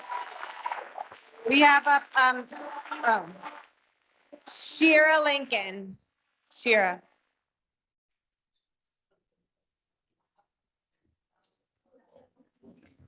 Before I start, I just wanted to say that I'm so proud of all the students who showed up tonight. Some of you were my first and second graders, and I'm so proud that you show up to fight for what you believe in. So good job. My name is Shira Lincoln, and I am the Vice President of the South Orange Maplewood Education Association. I've had the privilege of not only being a teacher at Marshall Elementary School for 25 years, but also a graduate of the school district, kindergarten through 12th grade. Marshall is not just my second home, but my first. As a result of the expansion to our elementary programs, both Marshall and Bolden will undergo renovations. Marshall will soon be expanded to accommodate 3rd, 4th, and 5th grade. As such a groundbreaking ceremony was planned, news of the event came to my attention on the day the event was planned to take place. Unfortunately, this was the first time I became aware of the existence of the event. In addition, the entire Marshall staff was unaware, including our own building administration, who were not consulted, made aware, or even invited to attend. It was extremely disappointing to learn that the event intended to celebrate the groundbreaking construction at Marshall Elementary would not include a single person who actually works there. Marshall is lucky to have teachers who have been here for their entire career, some dedicated to this community for more than 30 years. How can you hold a groundbreaking ceremony without first thinking about including the hardworking administrators and staff of the school? So if the staff and building administrators were unaware of the ceremony, the public can safely conclude that our most treasured assets, our students and their parents, were equally unaware. Why would any groundbreaking ceremony exclude our closest stakeholders and students? I spoke to you, Dr. Taylor, and appreciate that you acknowledge this oversight, but unfortunately, that doesn't take the feeling of being disrespected away. This is yet another example of how our staff does not feel valued by the district that they dedicate so much of their time to. Imagine my surprise as I drive away from Marshall and see our facilities director, Mr. Giglio, and our school business administrator, Mr. Burnside, dressed up in their best suits, setting up tents to host a ceremony at our school that we were told nothing about. How could you not think to invite the staff and administration that have to endure working through the very construction you intended to celebrate? Who is leading the planning of this event and is therefore responsible for this extreme oversight? How can we prevent oversights of this nature from happening in the future? I urge you to consider the impact of these decisions being made without including building administration and staff in the future. Thank you.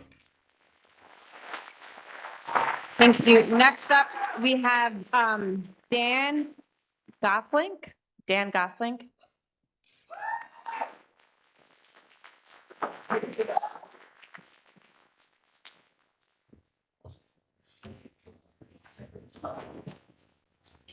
Hi, my name's Daniel Gosselink. My partner and I have 3 children in the district, 10th grader at Columbia, a 7th grader at Psalms. Great to see Miss Irby here, and a 4th grader at Clinton. I think what you're missing is that the administrators that you're seeking to non-renew tonight are humans. They treat people like humans. They talk to children like they're humans. They treat adults like they're humans, and they're not technocrats. When a child has a problem like my children have had with either Ann Bodner or Frank Sanchez, and they've gone to them for help, they've helped them. And it may not have been what everybody else got, but they looked at my children, they look at all of our children, and they give them what they need. And that's really, really special. I'm also a teacher. I've been a teacher for 15 years. I've taught everything from 5th to 12th grade. And I have lots of experience with school administrators. I would give anything to work for either one of them.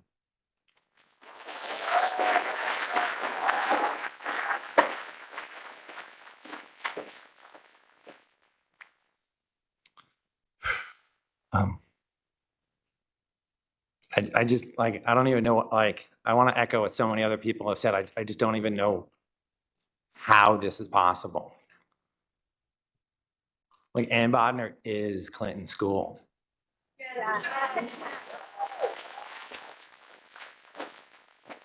Like, I feel like with the state of the world and the state of schools, I feel safe. I feel comfortable in sending my kids to schools that I know Ann Bodner is a part of and Frank Sanchez is a part of.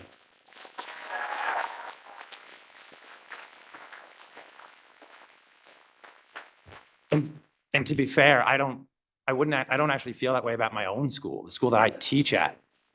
And like, yeah, sure, that's humorous, but it's so scary, right? Like, I work every day to advocate for my own students to like make the school that they go to safer and better. And we've got that, and we're gonna throw it away. I haven't checked with my partner about this yet, and she's in the back there. But I'll be keeping my 3 kids home from school tomorrow. If you choose to non-renew either or both, please, I got 7 more seconds. I'll be choosing to keep my kids home from school tomorrow. If you choose to non-renew either of these 2 wonderful school administrators, I urge every parent in the district to do the exact same thing. Thank you.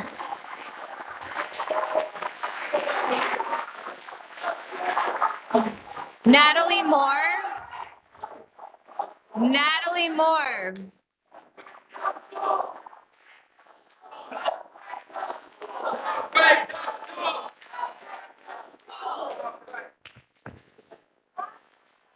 Hi, I'm Natalie Moore. I've been a resident of Maplewood, New Jersey for 12 years. I have a 7th grader at Maplewood Middle School, and I have an 11th grader at Columbia High School. When I heard the news this afternoon, I was shaking with rage. I don't think there's anything I can say to you all tonight any better than what the students were able to convey. I hope you heard them. I was completely moved, and you know, there's so much broken in this world, in this country, in this district right now. My heart breaks for Dalen's family.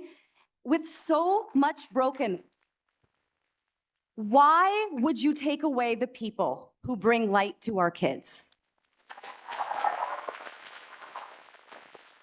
Who bring groundedness, commitment, calm, and authenticity, like Frank Sanchez and Ann Bodnar. Where is our loyalty? It's been a really horrible few years for all of us. And I know you did not volunteer to be on this board to do bad things. You're here to do good things. So please listen to our kids. I know you don't have kids at CHS, so I just want to share as a parent what it felt like to know Frank Sanchez had my 9th grader during COVID. It felt like a relief. He brought hope, connection, authenticity. When we began to wonder if or when we would ever see it again, he has been a light in the storm.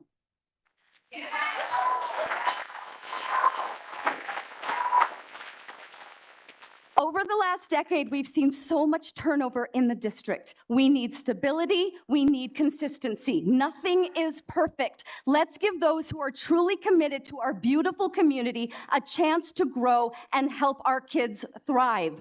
Please do what's right. Thank you. Stephanie Nastiff. Stephanie Nastiff. Stephanie Nastiff.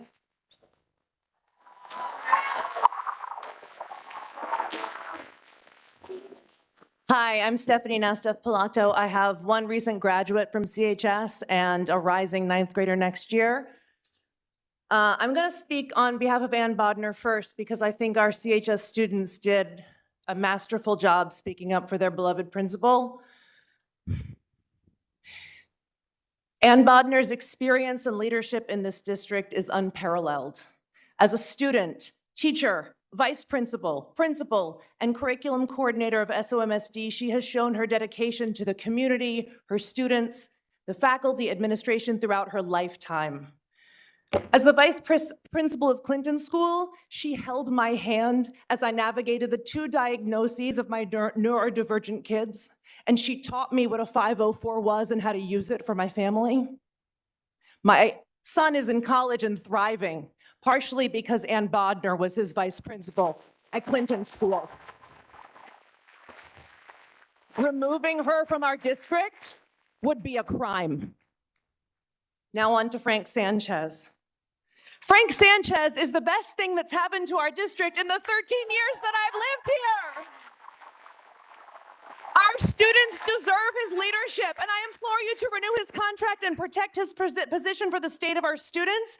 Our community is often polarized on every issue, but Frank Sanchez is one of the only members of the community I've never heard a crossword about. The decision to fire Elizabeth Aaron was a grave mistake.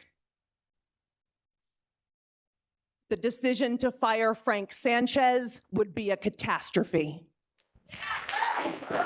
If you are truly committed to serving the children of SOMSD, renew Frank Sanchez's contract immediately. And I have one personal note for Representative Malaspina. When you assume a posture of contempt when students speak from their hearts, It's difficult to believe that you're standing up for them in your position.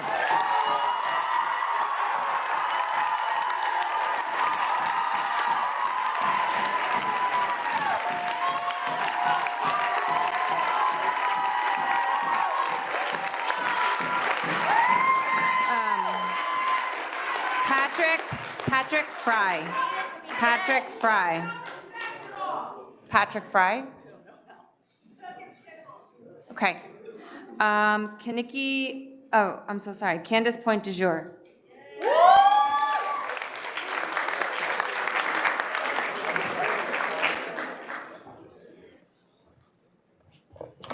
Good evening.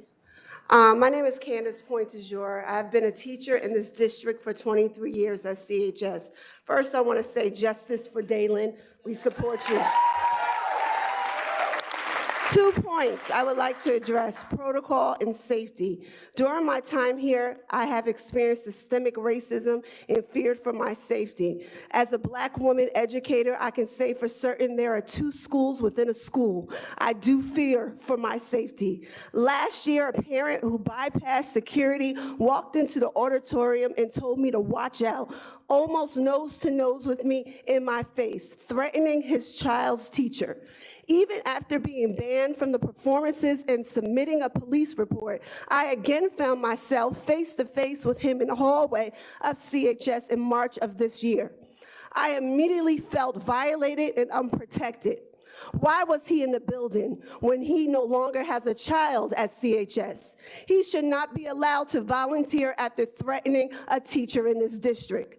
I am unsafe and unprotected, put me in harm's way. His presence made me uncomfortable, scared, and unsafe.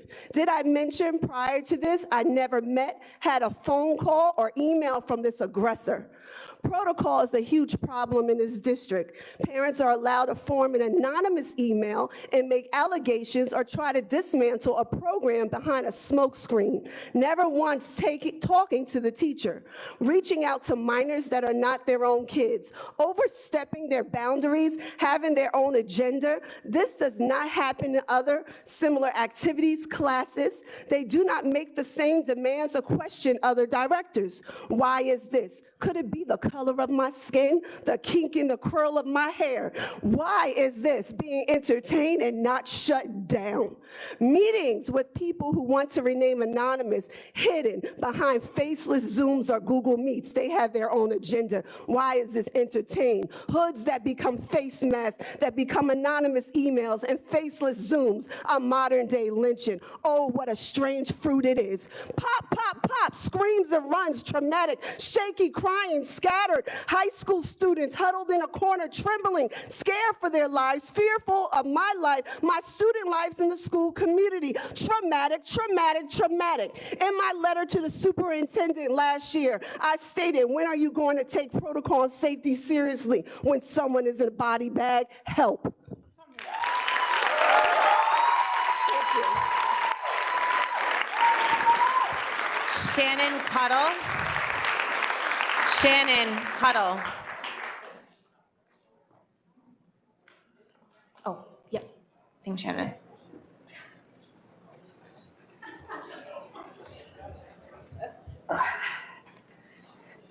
You know it's important if I'm taking my mask off.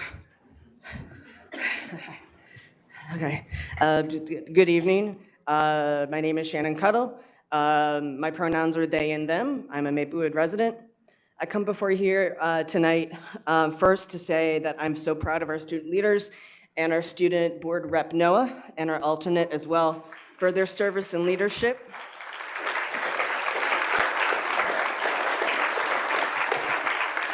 One of the very best things about our district is our students. First and foremost, full stop.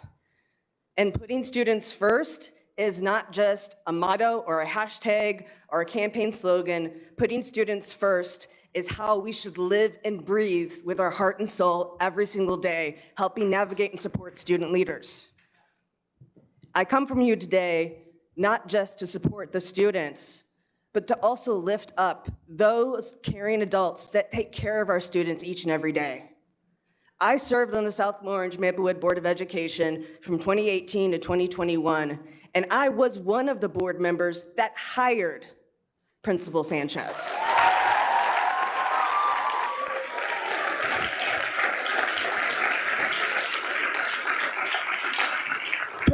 Principal Sanchez's duty during here has not been just as a principal. I see him in our community on the weekend with his family showing up at events in both towns.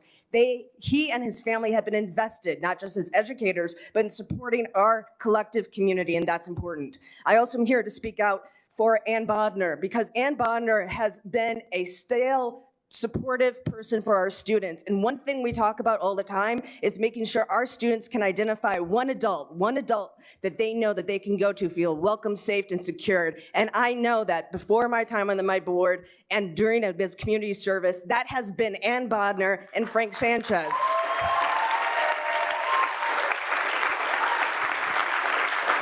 And one last thing, I know that his time's up. I'm very much in a protocol.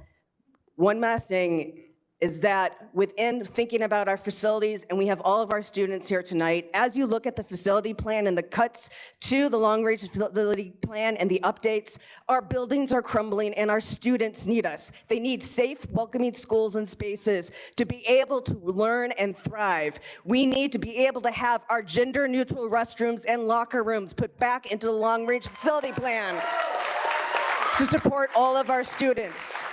These are not easy decisions. I have sat where you are. I have volunteered the many hours that you serve each and every day in your current roles. And I know the hard decisions that need to be made, but we need to do it with moral courage. Thank you. Thank you, Shannon. Eric Meyer.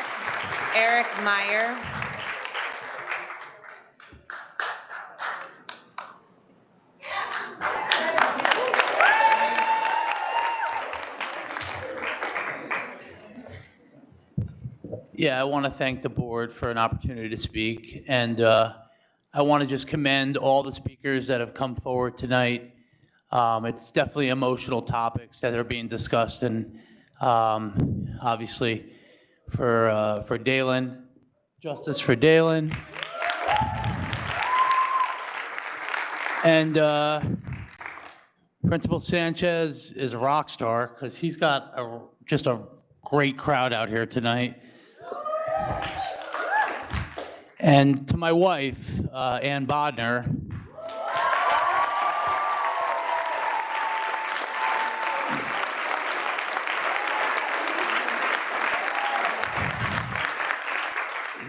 the day started off like every other day for the last close to 4 years that we've been together. And yeah, I mean, it just took an emotional turn throughout the day. And here we are. Definitely not easy circumstances to navigate. Definitely challenging on many different levels. There's more that will be revealed, I'm sure, in the future. But just for tonight, I just want Ann to know that she's got my support 100%, and I love her. And so does everyone that's here tonight in support of Ann and in support of Principal Sanchez. It's just a very difficult time. It's never easy for decisions to be made like this, and I'm sure it's not easy for the board. I'm sure it's not easy for leadership, and I know it's not easy for everyone that's in this room. But I can assure you, with faith and gratitude, there are better days ahead for everyone here, just by making sure we all do the right thing and come together in tough times. So everyone just, it's a tough night, but a lot of great energy and a lot of great speakers tonight that have come forward. So thank you, everyone. Thank you. Leslie Kerner. Okay.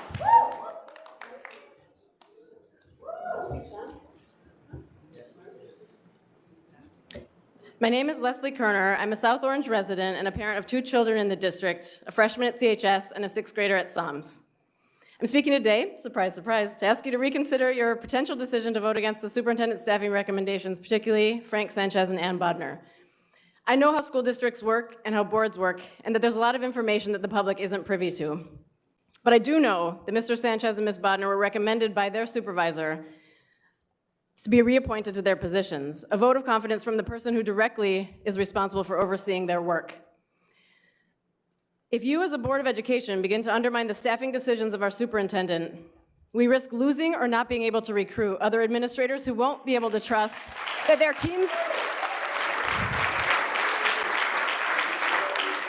teams will remain intact, and other teachers who won't know who their supervisors will be. It's a dangerous precedent for a board to set, and I hope you'll reconsider the ramifications of this decision. Personally, I've witnessed the positive impact of Mr. Sanchez and Ms. Bodnar on our schools and community. Mr. Sanchez is a visible leader who communicates effectively with families, sending daily emails and alerting us of any happenings, positive or negative, in the school. He attends sports, games, concerts, performance, social events, model UN conferences, provides a positive and supportive presence. Ms. Bodnar is a skilled, qualified, innovative, hardworking, and compassionate leader who has been with the district for most of her life, as you've heard, as a student, teacher, principal, and district leader. The only thing more evident and more compelling than her commitment to equity and integration is her genuine care and concern for every student she works with. Removing Mr. Sanchez or demoting Ms. Bodnar at this time, less than a year after we're fully back to normal, leaves our students in a precarious state of uncertainty again. Our district is in the middle of an intentional integration initiative at the elementary and middle schools. We need to know it will be supported and maintained all throughout their middle school and high school years too. It will not be easy to find another principal or CNI leader who understand and value equity, integration, long-range facilities planning, and the other important initiatives that we've taken on and that you all have supported. In closing, I implore you to think about the thousands of students and families whose academic, social, and emotional health is riding on your decisions. Please consider keeping Mr. Sanchez an excellent principal and Adam Bodnar an incredible administrator in place at a time when consistency and stability is desperately needed to help our kids continue to get back to some semblance of normal. Thank you.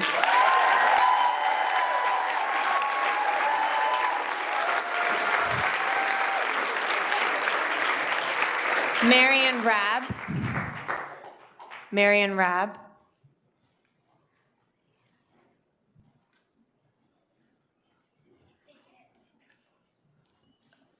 Okay. Sorry, let's see here. Oh, Frank McGahee.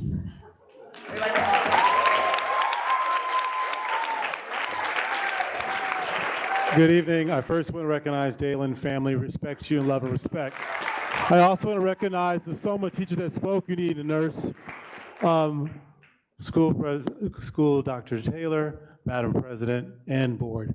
Tonight we're talking about three things: leadership, accountability, and community. You've heard from many people here and heard their passion for Principal Frank, and I, for one, have passion for him as well. As a leader, as Mayor Frank, running through COVID, Principal Frank and I worked very closely together to make sure our students were safe and also to find a way to get you all back in the classrooms.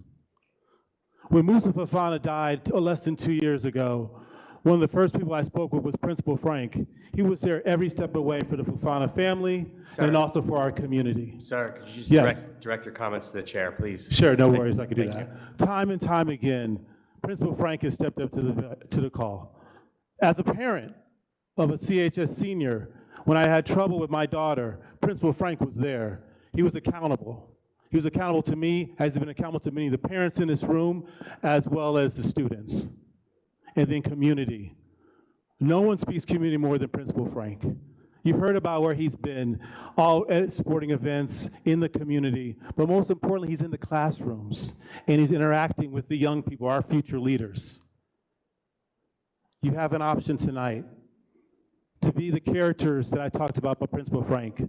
You can be leaders, you can be accountable, and you can strengthen our community. Please vote to keep Principal Frank. Thank you for your time.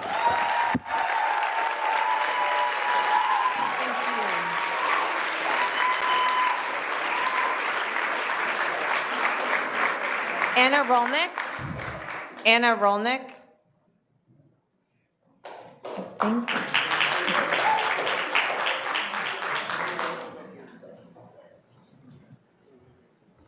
I can't believe I have to go after him. I'm shocked that I'm here tonight because I cannot believe that this is a decision that you guys are even contemplating. Those these are two educators, two leaders who have embraced our children in unprecedented times. All of these kids have been through hell. I don't think a lot of adults realize that, but we parents, we see it. And these high schoolers who are brave enough to come out here tonight and talk to you, they're heroes. But also, so are these educators, and you need to respect them. In fact, all of the teachers, my daughter tonight, before I came, she started highlighting all of the teachers on this list of people that are up for review and asked me to mention them all by name. And the list was so long, I was like, well, I'll be here all night. I can't do that to everybody else. But I feel like the board isn't really thinking about what these kids need and what these kids want. And I think they've told you tonight loud and clear. And I hope, please listen to them.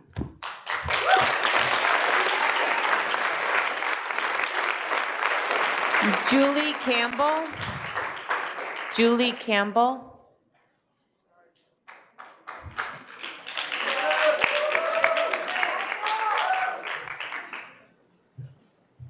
I think you should cancel homework for tomorrow.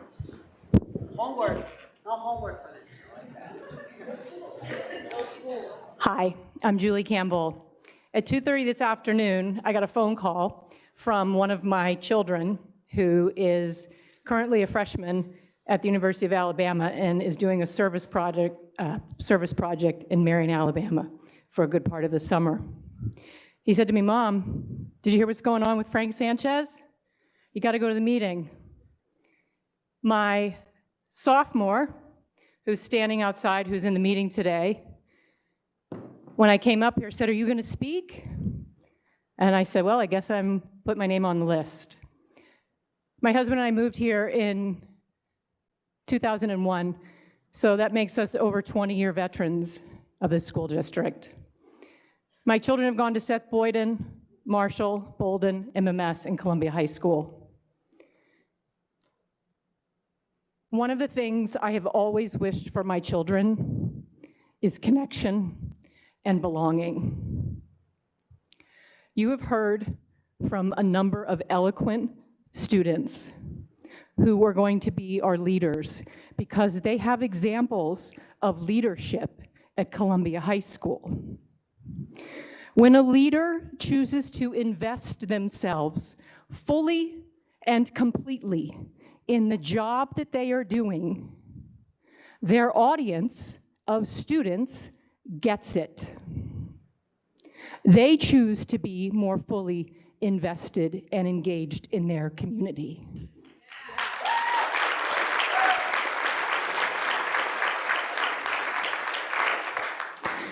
Connection and belonging matters. If the pandemic has taught us anything, that is what we can wish most completely for our children. If you have already cast your votes to dismiss these educators, I'm incredibly disappointed.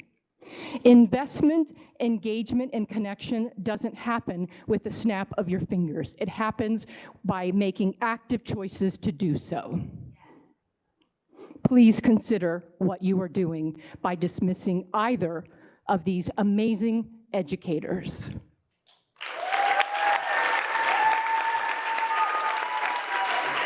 Liz Gordon.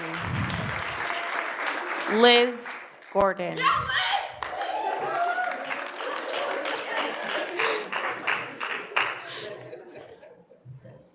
Hi, I'm Liz Gordon. I'm a resident of Maplewood, and I do not know how I'm going to live up to those screams back there. Thank you. I came here tonight to talk about both Frank Sanchez and Ann Bodner. I'm going to focus on Ann a little bit more because I think we made the case for Frank.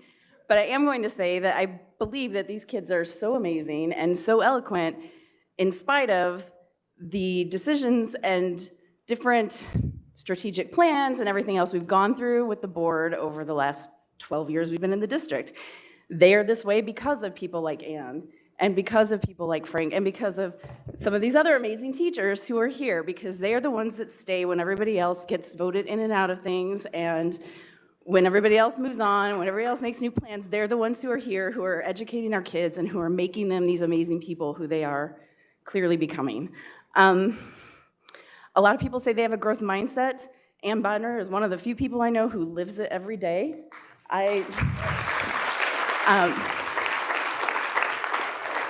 It would be easy to say that somebody who's never left this district could be very stagnant, and she is the least stagnant person I know. She thinks big, and when she achieves those goals, she thinks bigger, and she brings us all along with her because she inspires the people around her to do that as well. And I can only say when she got this promotion that she has not even had for a year, so why we're even talking about letting her go is insane.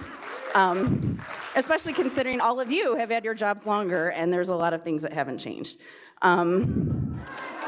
So I feel like she had all these, I hear from our curriculum coordinators, I hear from people who are like, we finally have all the pieces in place. This is the time. Everybody's so excited. The people who work in central office, teachers are so excited to see the needle change and for new things to come up because of Ann's leadership, because of Zoila's leadership, because everybody in this department is so ready to do big things. And then here we are. I see that my time is up, but I just want to say that your potential decision to leave Frank and Ann behind is one that clearly you do not have the support of the community for. And well, I guess that's really all I want to say, but thank you for your time. And yeah. Thank you, Liz. Pat Hurley. Pat Hurley. Pat Hurley.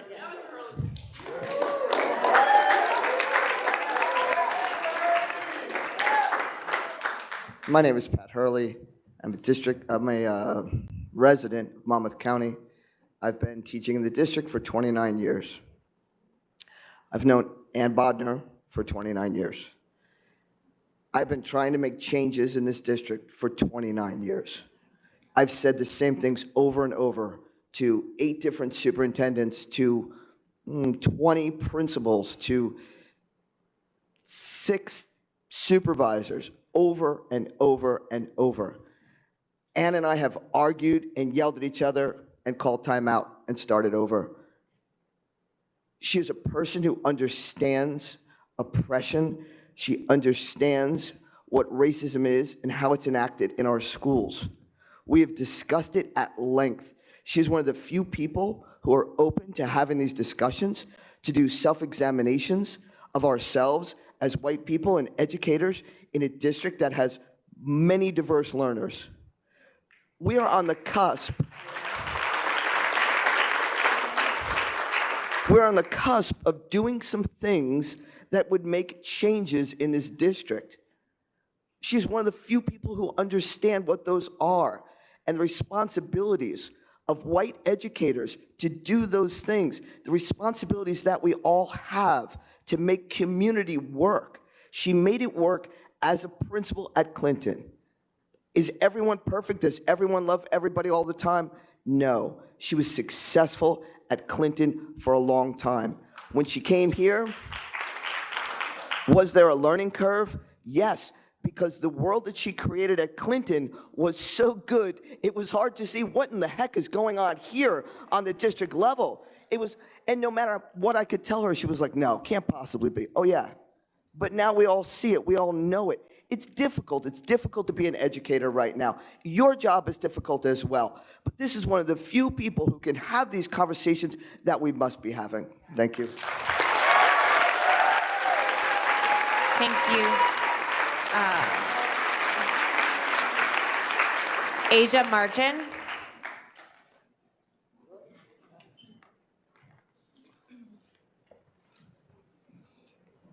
Good evening, everyone. My name is actually Asia Marche. That's perfectly fine, but while we're on the topic of names, Dalen Wilkins.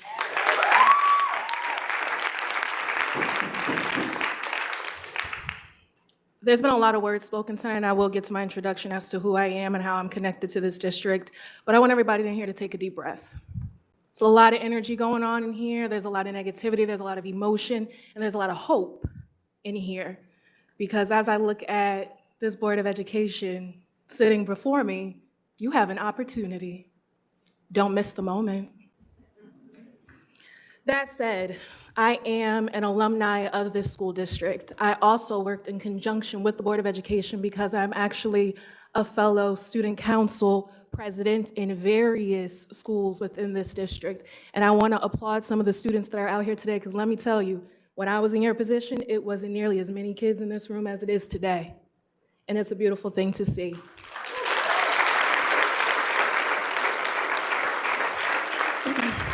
However, we're hearing a lot about Columbia High School, but before we can even get to Columbia, you have so many other schools to go through, such as Montrose, where Dalen Wilkins was. So I'm here in support of that family. I'm here in support of him, but also, Dalen cannot speak for himself. And I remember what that felt like when I was a student of this district because of the color of my skin. I got a chance to be in powerful rooms. I got a chance to be in privilege. And fast forward to today, now I consult with various municipalities and school districts on how to be mindful of inclusion and diversity.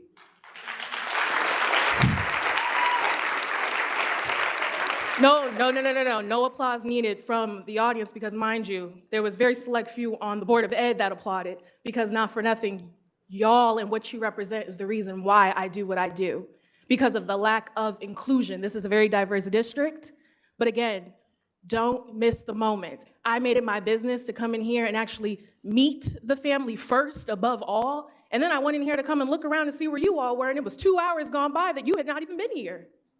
Don't miss the moment, because you're gonna lose a lot of people in this district. I know my time is up, but there's applause, so please, I'm gonna reclaim my time back, so give me a moment. The irony that's happening. To come back, I don't get to come back to this district so often because I'm traveling and I'm in so many various different places with powerful people, but this district, the school, Columbia High School, the town Maplewood South Orange, rings bells in various areas that I go in, such as entertainment. There was a whole strike out there earlier. You got eyes on this district. Don't miss the moment with Dalen Wilkins. They deserve names of the teachers, all that are accountable, and there also deserves to be an acknowledgement of that family. Look at them, period. Look at them. They're wearing blue, they stand out. Justice for Dalen, don't miss the moment.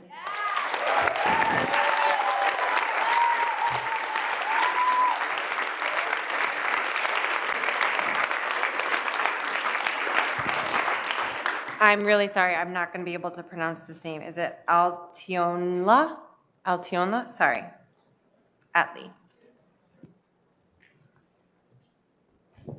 Hi, my name is Atiana. But next time you could just call me Mr. Allen, because I don't like when people mispronounce my name. So, I'm here in support of Dalen Wilkins. I'm a good friend of Davina, that's the mother of this child. And what I would like to say is that I'm absolutely disgusted by this whole board. Nobody came up to her. She said she's been here 3 times, and none of you introduced yourselves. None of you did anything about it. You guys, nobody's reached out to her. My question is why? Why does nobody reach out? It doesn't make sense. If you were in this predicament, you would want somebody to reach out to you, to at least address them, to at least introduce yourselves. It's crazy to me. Like, if you were in the same predicament and had a child with autism abuse in the school district, you would want somebody to come up to you, ask you how you're doing at least. Be transparent with them. This issue isn't gonna go away until there's a resolution, and it's absolutely disgusting that you guys treat this family this way. Thank you. Thank you. So that concludes our in-person public speaks, but now we have audio public speaks. So we will pull on Courtney Schoenborn.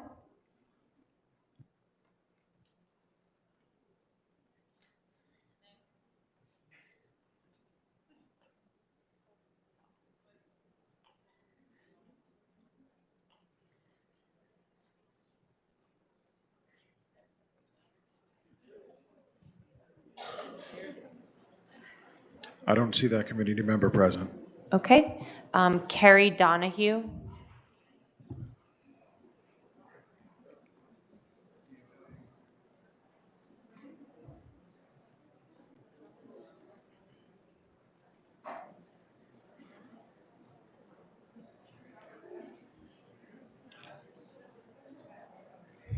That committee member is not present.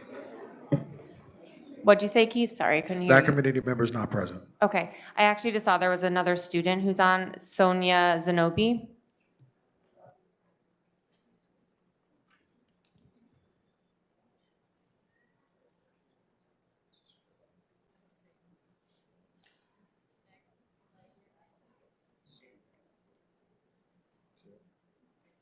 Sonia is not on as well. Tia Swanson.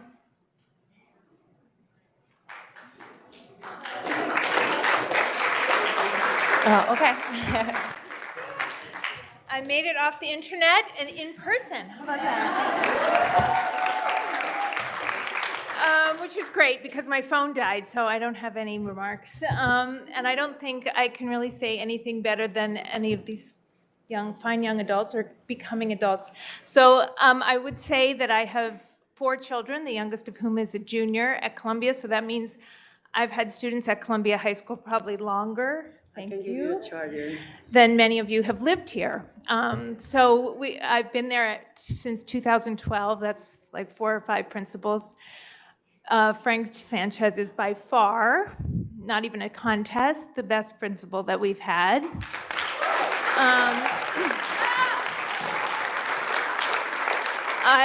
And I know some of Ann Bodner's work, and I know how beloved she is, and so I ask you to reconsider if you are indeed considering terminating them. I also took the opportunity to look up, because I thought that I remembered this, that the board's really only hiring decision is the superintendent, and that actually,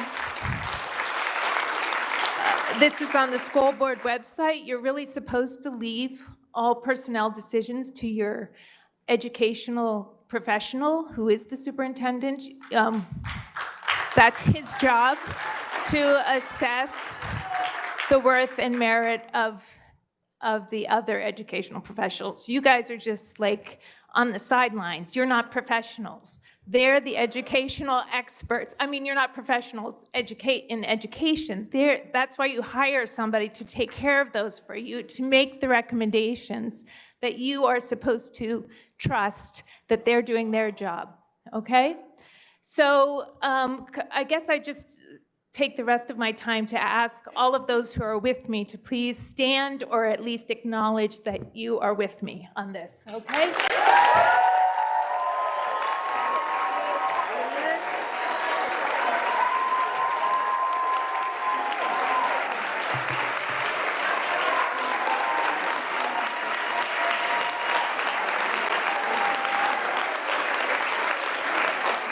Joshua Sherman.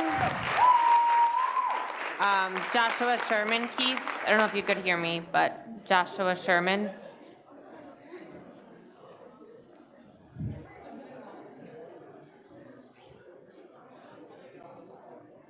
Joshua Sherman. Joshua Sherman isn't on the list. Joshua Sherman isn't online. Okay. Dean Daffis.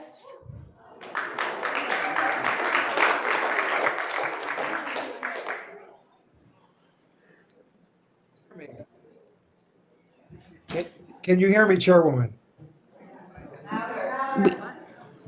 Can you hear me, Chairwoman? Yes, I can hear you. Wonderful. Good evening, everyone. I'm sorry I'm not there in person. I was feeling a little bit under the weather, and I thought it's safer to join you in this manner. Let me start off by saying that I applaud the eloquence and the strength of our students. Let's give it up for our students.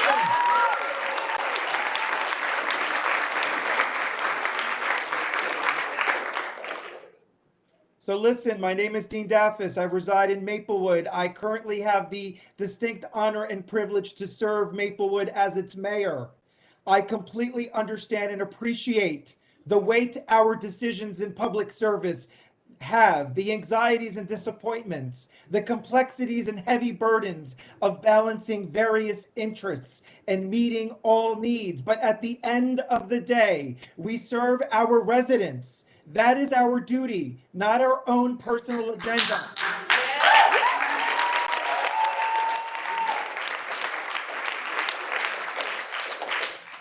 I am being very careful about telling another governing body how to handle their personnel decisions or how to balance their budgets or capital projects. But I have a duty to speak out in this instance as a representative of the parents who have reached out to me and on behalf of our great students who look up to me and asked me to support them tonight. My appearance tonight is about and for them.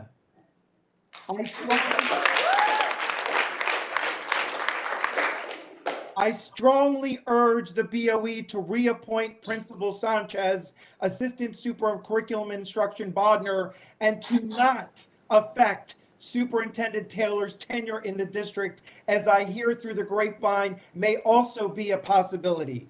Regarding Principal Sanchez, I have found him to be a great champion of our students, empowering, compassionate, accessible, communicative, caring. These are qualities of an effective principal. And as you've heard tonight, time and time again, overwhelmingly beloved by all of our students. But also what you haven't heard yet tonight, Principal Sanchez has also been an ally in our youth restorative justice work, a reliable champion of greater arts, cultural, and civic engagement opportunities for our students, a supporter of our efforts to reform policing in our schools, and a very strong ally of our LGBTQ+ youth who are under attack right now here at home and across our nation. He has been responsive to parents and to us as Township Committee members, a sincere and reliable partner. If you terminate him, you are harming our students. If you don't reappoint him, you are discounting our students. You will Thank you, be Dean. silencing them Sorry, and Dean. their potential. Listen, let me finish. This is very important, Chairwoman. Please, I waited 3 hours. I waited 3 hours. I will be done in 1 minute. Dr. Taylor 1 minute, you got. Dr. Taylor has been a steady It and was a stable- joke. Okay. Dr. Taylor has been a steady and stable force in helping us as a community navigate all of the difficulties we've went through the past few years, the long-range facilities plan, integration, the global pandemic. He has moved us forward as a community, and he has leaned into greater municipal partnerships so that together we can better serve our communities. To break this solidarity, credibility, and stability will be sending our community into crisis. We are at a critical turning point. Please, please do not set us back. Do not kill our hope. Do not disrespect. Thank you, Dr. Dean. Taylor. Thank you so much. We're gonna move on to Katie Simpson. Thank you.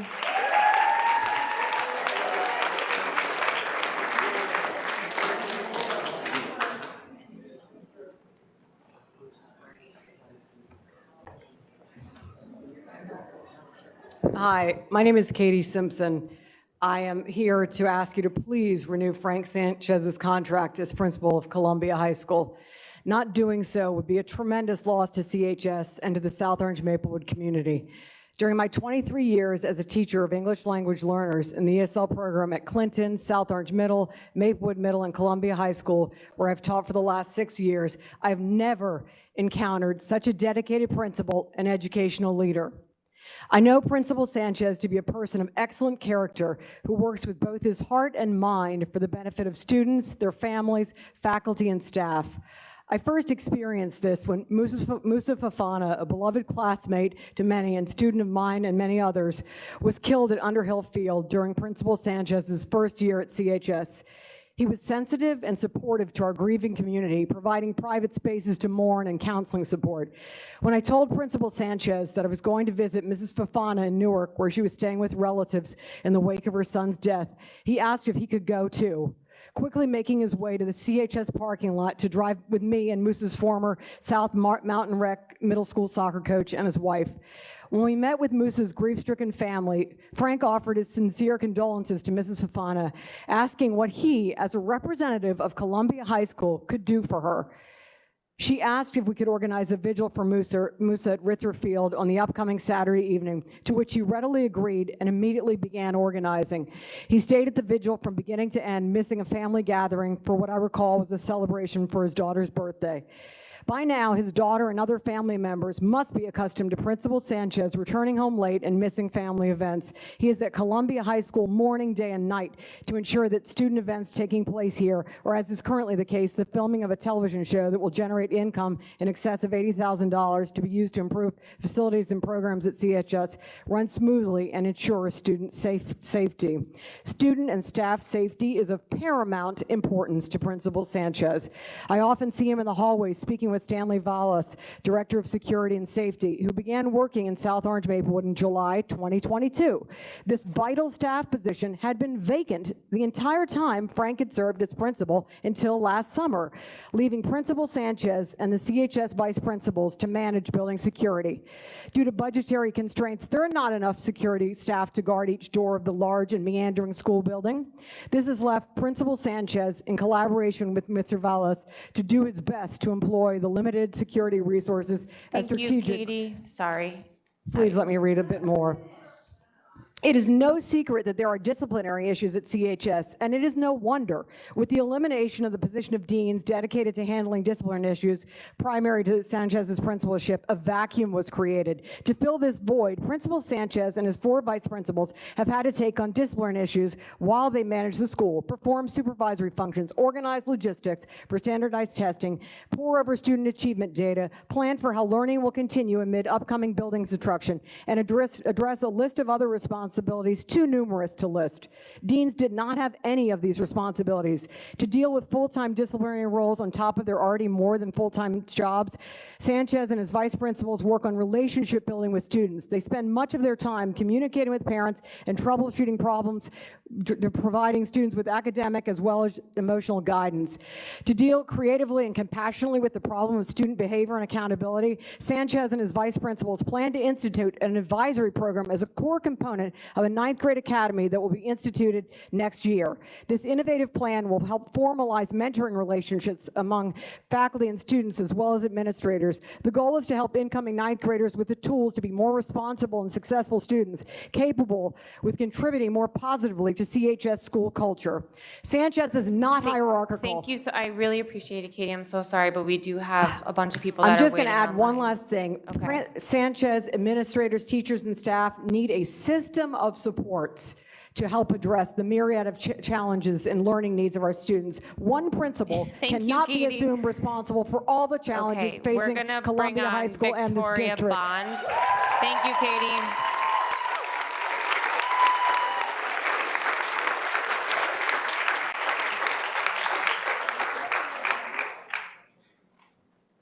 Victoria Bond.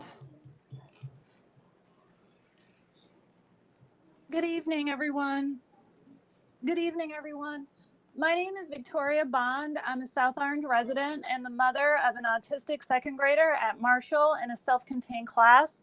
I'm the CPAC Special Ed Liaison for the Marshall School. As a Black parent of an autistic son, I'd like to say justice for Dalen and the Wilkins family.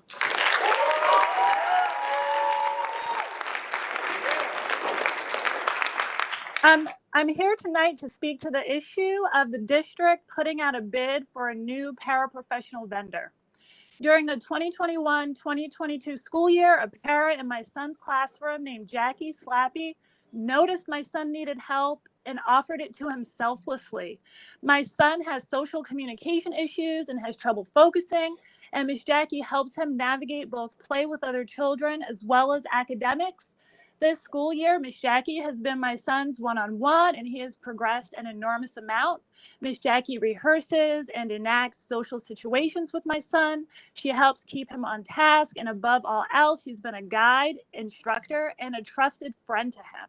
We've heard a lot tonight about service and leadership, and that's exactly what my son's para and many other paras provide for our neurodivergent and special needs kids every day. Please maintain consistency in our district with the current para vendor. The current para staff means an incredible amount to our children and their classrooms. We hope that the district will agree with us and renew the contract with the current vendor. Please stop throwing out people who care about our kids in this district and not telling us the names of the people who abuse children. Thank you.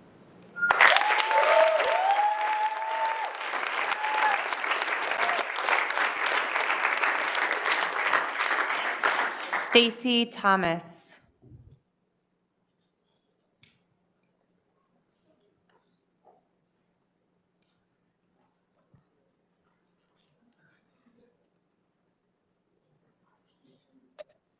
Hi, thank you. First of all, yes, absolutely justice for Dalen. I can't even believe what this family has gone through. Personally, I don't know Mr. Sanchez, but goddamn, do I wish I did. Incredible human being, and I really hope that the board is taking note of what a special moment this is. For this community to come together in this way for the people that work here, oh my gosh, please, if you've made a decision already, take a beat, reassess, re-examine, make the right choice. I am here for Ann Bodner. Ann Bodner has worked in the district for countless years, as many people have mentioned. I have gone through the district myself as a student. I have gone through Seth Boyden, MMS, CHS. Many of you don't know that Ann Bodner was a softball coach. She helped my suburban team. She was a head coach my 7th grade year. That was the first time I met Ann. And she not only was a leader then, but she taught me how to be a leader. So many of the people that I've graduated with from CHS, like these students, have found that our community is special and have come back and have gone on to be leaders the way that Ann and so many others of these teachers that are important to this district have taught us to be. And I just hope that you realize like how special that is. Ann is committed to this job. She not only hears people as, you know, what the curriculum needs, what social justice needs, what, you know, what is needed in the moment, but she sees you as an individual. She hears your concern. I remember when my child was being, you know, having a hard time with a friend at Clinton, and I didn't know how to handle it. He was in 2nd grade and it felt like a bullying situation. And she put it so simply of, you know, friends should make us feel good. And if this friend isn't making your son feel good, then, you know, he needs to be with friends that make him feel good and do what he needs to do. I can't speak as eloquently as everybody else did tonight. I wasn't as prepared for this. I think that it's absolutely ridiculous that we have these closed door meetings, that we don't even really know what's going on. There needs to be more transparency. And I think that you guys really need to listen to the woman who said, don't miss the moment. This is your moment. Make a change, realize what you have, realize how gold it is and how that spreads and how that creates these leaders that are speaking up in our students right now. Please. Thank you, Stacey. Sierra McElroy. Sierra McElroy.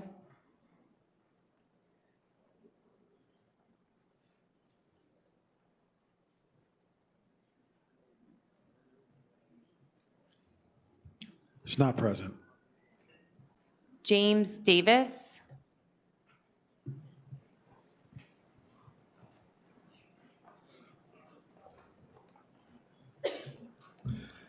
James Davis, Chairman, Black Parents Workshop. My first statement is to Patrick, is it? I watched the last meeting where Dalen's supporters came out in numbers, predominantly a Black population, where you actually took 3 to 4 minutes to chastise them about decorum. And yet tonight, you were sitting back in your chair like you're watching a football game and said nothing to anyone else in this room. You can speak now if you want to. So I will address that, sir. The person that was at the mic last month when I spoke up cursed at the mic, okay? You That's addressed when the I room. spoke up. You addressed the room and not that individual. You addressed the room No and one not has the cursed at the individual. mic tonight, so that's why I just, You said decorum. You didn't say stop cursing. You addressed the room. I just want to put that on the record, that I noticed. I doubt if I'll get any claps tonight, but that's okay. I'm used to that. It's not a mystery that Frank Sanchez is so well loved because there are 2 high schools at Columbia. It's clear which high school he's beloved in. Columbia High School has about 35% Black students, but if you look at this room, what do you see? What do you see? I said 35%, not 3%. Black Parents Workshop, let me say this. My kids are in MAC, which he supports. My kids even think he's okay. But Black Parents Workshop was not created to protect my kids specifically. It's for the kids who don't have voices in that second high school. And based upon what I've learned over the last several months, because people have come to me personally with their issues, some issues are under investigation now, but Dr. Gilbert, it's been a couple of weeks since you got back to the family. There is a high school that is not getting the attention that this other high school gets from Frank Sanchez. So I don't think he's going to be not renewed tonight. But next year is tenure year, isn't it? So let's make sure we encourage Frank to visit the other high school so that they get the same attention that all these kids get. Thank you. Lynn Irby.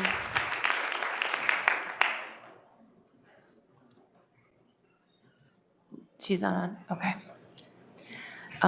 Liz Hempstead.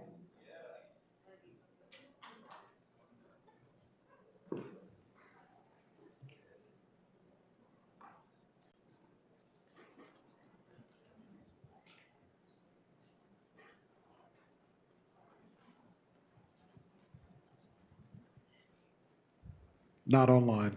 Okay. Jenny Dreesen.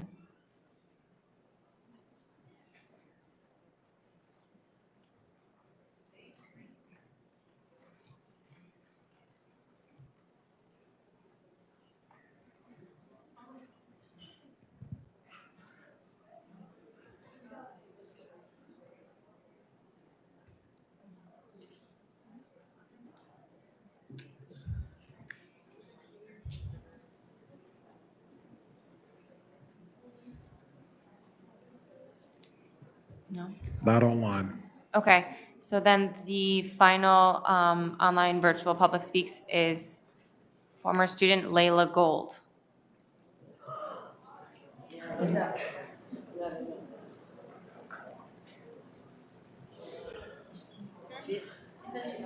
She's supposed to be on, yeah.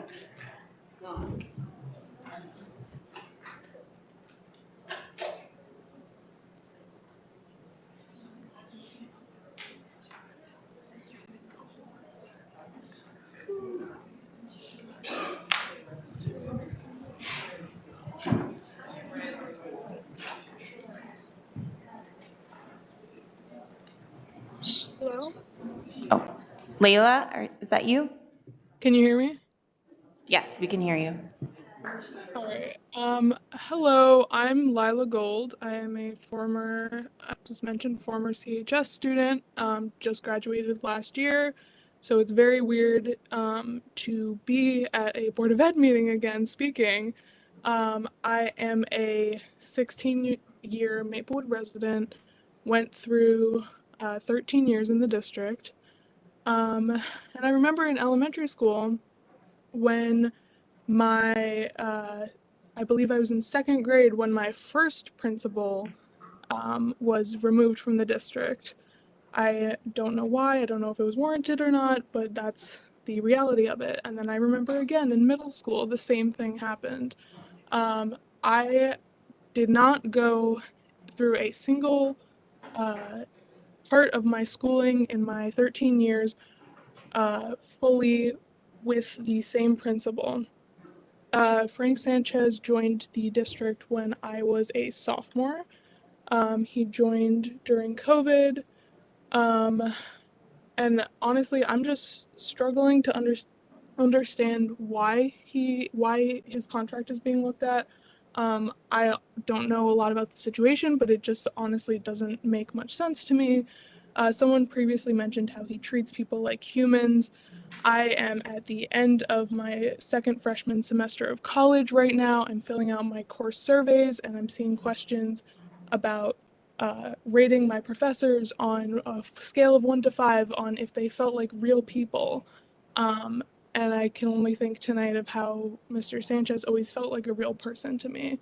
When I first met him during COVID, it was online when he specifically asked to meet with student leaders from a bunch of different organizations before the school year even started.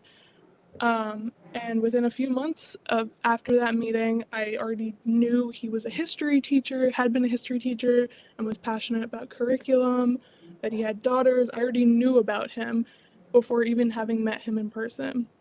I know especially in my senior year, when I would always bother Mr. Sanchez with problems, I was very critical of him, and I still think it's a good thing to be critical of him and all admin. But the more and more my senior year went on, and now I strongly believe that he is not the issue, and Bodner is not the issue. The real issue is higher up with the superintendent and the board, and that needs to be acknowledged because it's not fair to blame Mr. Sanchez upon the systemic problems in the district. And I also just want to say that the same students that were here earlier tonight will be able to vote for the Board of Ed positions in a few years.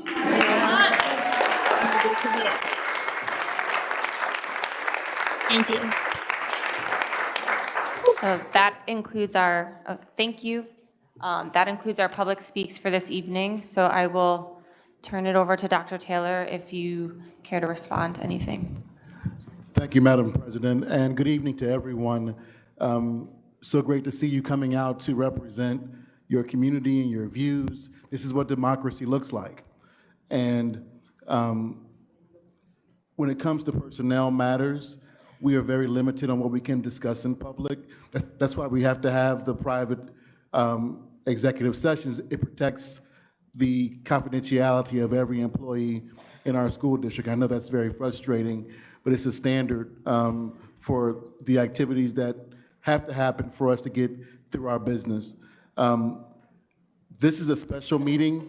A few years ago, the Board of Education created this meeting because this is the time of year in New Jersey when statutorily all employees are renewed, or if they're tenured, they're reappointed. And so tonight is just about this. So know that your voices have been heard. I'm sure that our board members have taken what you shared into consideration. I have a few comments, even though our attorney does not like when I do this. I'm going to give a few comments in response to some things that I can respond to. So please be patient with me.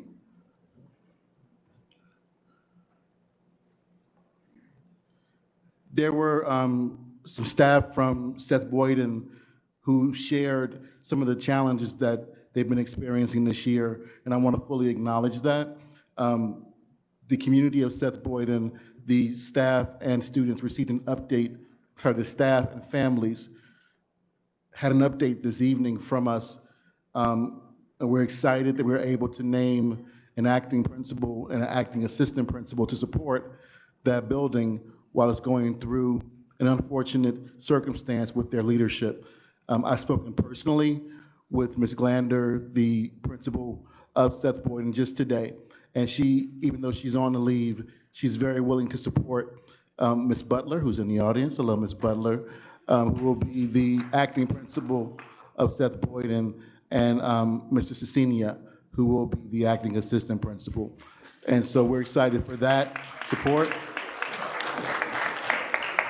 There was a comment made that I want to make sure that I addressed around the acting principal notifying staff that she was going on leave yesterday and us not having a response or a plan until today. It takes time for us to be thoughtful about these plans.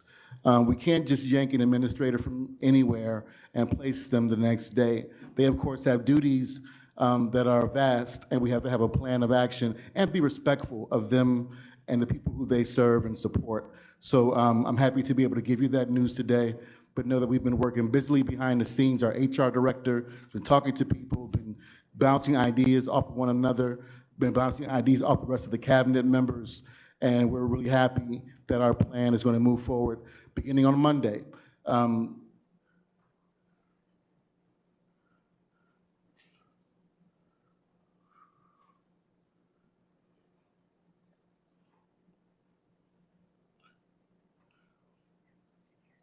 Last time we had a meeting, and I acknowledged the family that's here today seeking justice for their child.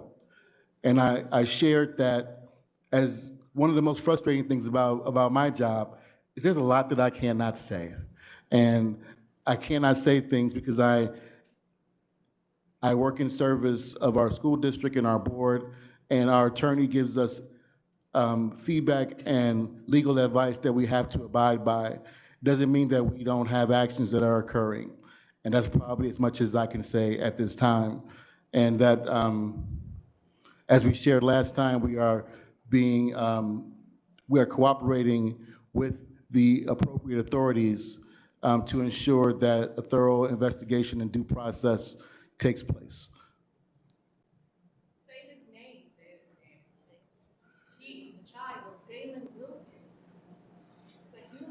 See.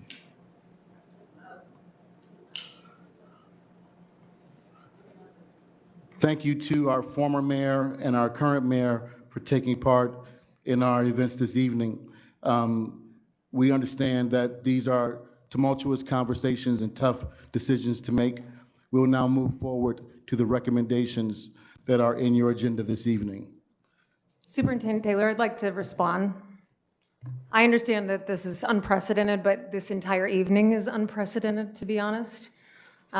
We are discussing going against our superintendent's recommendation for reappointments for the new school year.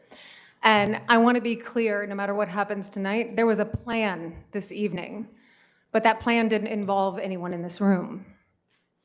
And the reality is that I fear that the reckless actions of my colleagues, the irresponsibility of this move may set something in action that we can't walk back no matter how the vote goes tonight. And no matter how they capitulate to those in this room, there is damage that has been done and mistrust.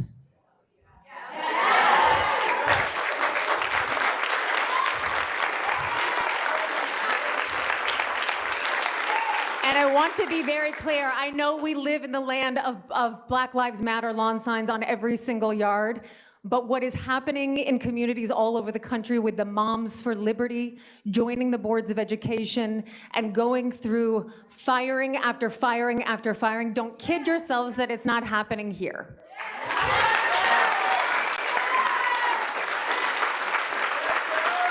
Thank you, Board Member Wingfield. We really appreciate It begins, excuse me, I'm not done. It begins with the board of, begins with the releasing of our board attorney.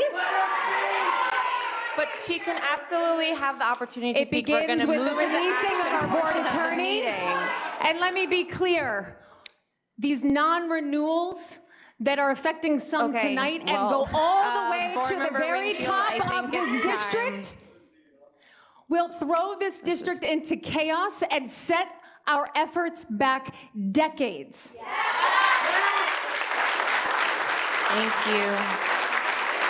And so I urge you all to pay attention because it's not always happening out in the open.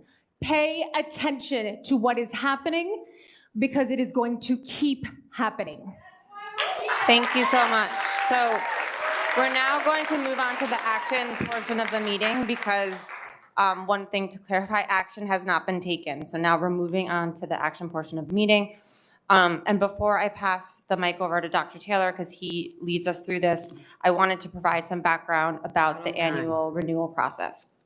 So every year, the district and board are required to reappoint all staff members for the forthcoming school year. These reappointments also include faculty members who are expected to achieve their tenure milestone in the upcoming school year. The board receives recommendations from the administration around renewal and non-renewal, and the board can review staff evaluations during this time. Board members are encouraged to follow the chain of command and to reach out directly to administration with requests for more information and with general feedback. Every board member has been afforded the opportunity to express their own personal opinions throughout the renewal process. And the board always and only convenes as a full body to discuss non-renewal and renewals during the special board meeting for action to be taken on reappointments, which we are about to do right now. And as Dr. Taylor mentioned, I know it's extremely frustrating because I've been on the other side, but personnel matters, we can only talk about them in closed session. So with that, I will turn it over to Dr. Taylor for to lead us through the action portion of the meeting. Thank you, Madam President, and good evening to our board. Board members, you have 3 action items, 4455, 4456, and 4457. I understand that there are requests to sever multiple items. Madam President, are you aware, is it 2 items or 3 items that are being severed? 2. All right. To our board. Dr. Taylor, When I move it, then it'll be discussion and you can begin. Is that okay? I want 3 items severed, please. 3 items severed. That is correct. That's what we discussed in the private session, exec session. Is that okay? Yes. Yes. Go ahead, Patrick. Yes, with a consent agenda, anybody can move anything off and sever it. Correct. All right, so just acknowledging Board Member Vadlamani's request to sever the 3 items that were discussed in the executive session. And just for the board members' edification, I'll go in alphabetical order so you know which item that we are speaking about. Board members, I present for your consideration resolutions 4455, 4456, and 4457 with the noted 3 severs. Do I have a second? Yeah. Okay, we're now open for discussion for 4455, 4456, and 4457, with the exception of the aforementioned severed line items. I have a question, sorry. Why can we not discuss each resolution separately? I'd like to discuss each resolution separately. Yes, so right now you're voting on a consent agenda for everything else. So once we're done with that, I'll move each of the separate resolutions separately. So right now you're talking about everything else that was not severed if we did receive a second. Okay. Any discussion on all the other resolutions that were not severed? Yes. So I'd like to talk about resolution 4455A. And I understand it's a personnel resolution and we really can't talk much, but the only thing I'll say in as cryptic words as I can is that we support the people who are in blue t-shirts, and that's the resolution that's going out specifically to them. One more time, we support people that are? In the blue t-shirts in this room, and that's a resolution for them.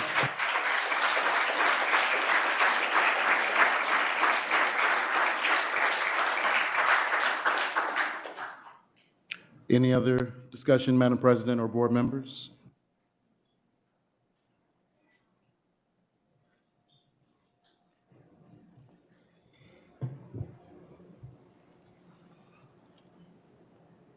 Board Member Vadlamani. Yes. Board Member Telesford. Yes. Board Member Gifford. Yes. Board Member Eckert. Yes. Board Member Malaspina. Yes. Board Member Wingfield. Yes. Board Member Duval Wilson. Yes. Board President Kalen Whitletter. Yes. Board Member Wright. Yes. Motion passed. Thank you, Mr. Burnside. No? Oh, did you get Telesford? Thank you. Yeah, I got Dr. Telesford. We got him. Yep, we got him. So board members, again, just be alert that we're going in alphabetical order. The first item, the first of 3 items is item number 12, moving forward for recommended reappointment. Do we have a second? Second. We're now open for discussion, and Board Member Malaspina would like to ask a question for clarification. Clarification question. A yes versus a no, what does that mean? So I think for everybody in the audience and everybody in, even us on the board. The motion is to renew the employment, so a yes is renewal. Okay. A no would be a vote to not renew the employment. Okay, thank you. Just another clarification, we're discussing. Yeah, is everyone clear on? Okay. Okay, hold on. I just want to. All right. Go ahead. So what we're doing, we have a consent agenda, and there was a request to sever certain items off of the consent agenda. This is the first item, and going in alphabetical order, line number 12 is what the board has been moved to consider for reappointment. And I can't. Yeah. Because it's protecting the confidentiality of that person, right? So this is, I understand, but it's our obligation. And the board really can't even discuss this piece. So please, board member. Is there anything, Board Member Vadlamani? So just to clarify, I mean, we are voting on 3 resolutions separately. And they're all personnel resolutions. They're all to renew or not. They are to renew in 4, 4, 5, 6, line 12 in alphabetical order. And again, using very cryptic words, I mean, everyone who's here is mainly for 2 of those 3. Okay. So I'd like to go first. So can I continue? Discussion, for discussion, yes. Board Member Vadlamani, did you have that? So there's one thing that I want everyone to be very clear about is that we've discussed 2 people here, but there are actually 3 votes happening. I want you to be very clear. I mean, I know we can't talk about people and who's up or who's down. There are 3 separate votes that are happening. And that obviously implies there are 3 people who are getting voted on. So just clarification. So that's number 1. Number 2 is I believe that, as many people have pointed out, that I am definitely not an educational professional. I am not. I'm here representing people. I know my people well, in the sense many people well. And we hire a superintendent to do the job that we want the district to look like. And when a recommendation comes up from the superintendent, you normally always vote yes.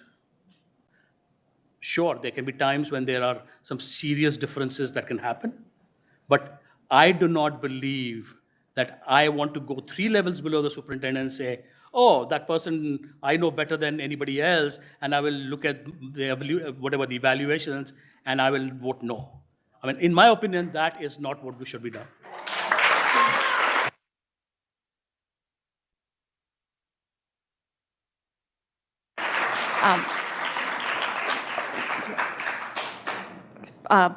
Okay, Board Member Wingfield and then Board Member Duval-Wilson. So I am an education professional. I've been an educator for 20+ years. I've been a teacher, a principal, and an assistant superintendent, and in particular have overseen large-scale ELA development. And without going into the specifics around any individual, I'm telling you we are potentially losing one of the most talented, one of the most somebody that I cannot fathom us being able to enact our district's ambitious goals without. And I hope my colleagues have taken that to heart and will reconsider their votes this evening. Thank you, Board Member Wingfield. Board Member Duval-Wilson.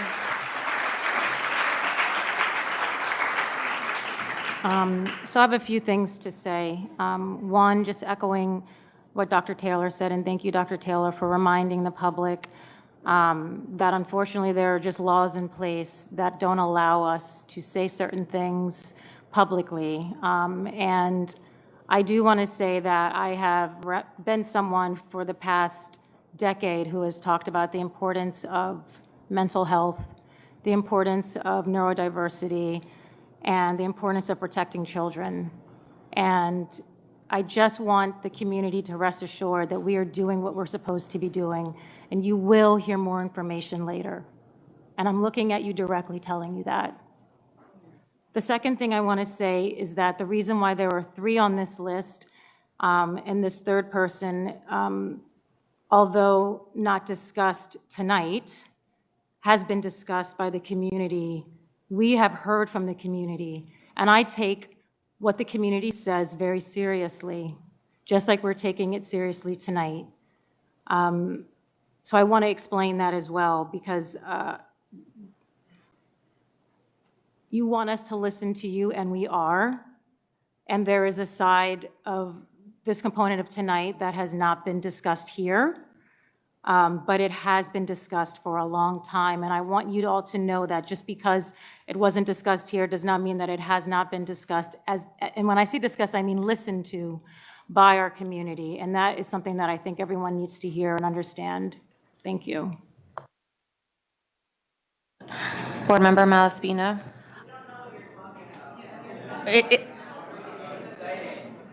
I know, that's the annoying thing. It's like we have to be super cryptic because we can't do anything. Okay. Board Member Malaspina. I really wish we could say more. I've been on the other side. I understand. And I will say that I greatly appreciate everybody who is. I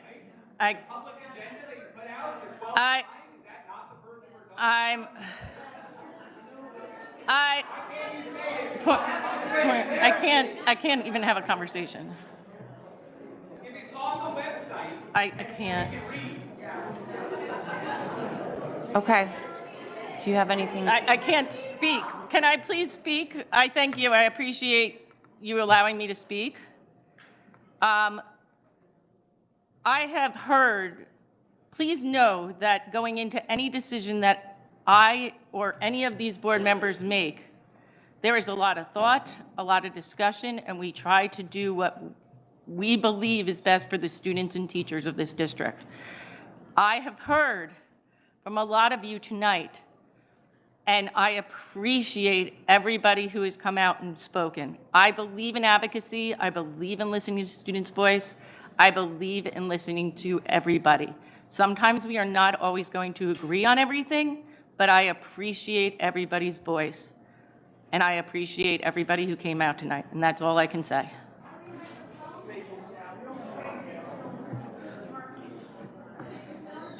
And the question about my phone, I have a sick mother at home that I was dealing with. I'm sorry. Mr. Carrig,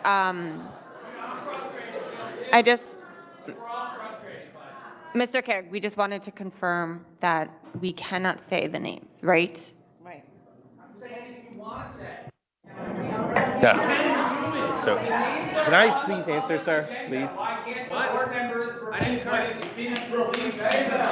right, I'm trying to answer. Can I just answer? So, it is a public agenda, so the name can be said. And again, this.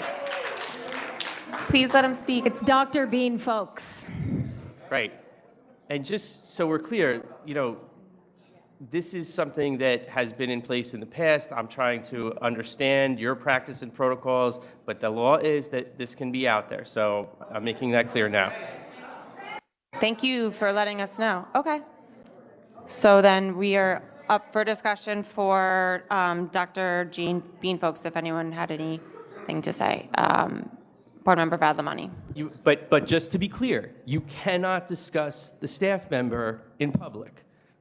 So the name is on the agenda, but that's all that can be discussed at this point.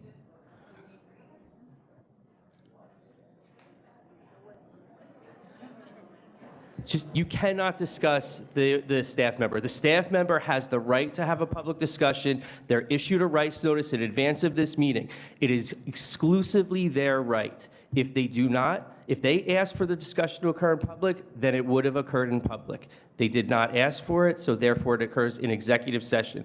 That they control that. At this time, you cannot discuss the person any further. That's already been done. That's fine.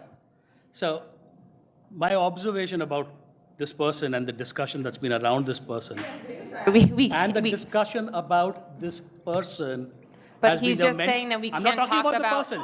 I'm not talking about the person. I'm But not we can't even stupid. talk about Listen to me. closed session discussion. I understand that. It's hard to unring the bell. That's okay. So I'm just putting out the caution, Yes, okay? that is correct. I understand you. There have been many people supporting the person, and there have been many people not supporting the person. But my basic question is, if there was some objection, then the biggest union representing that person should have said something.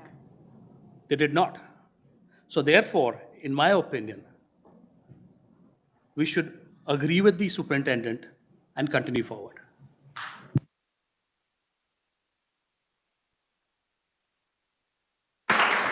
Can the union say something? I don't know.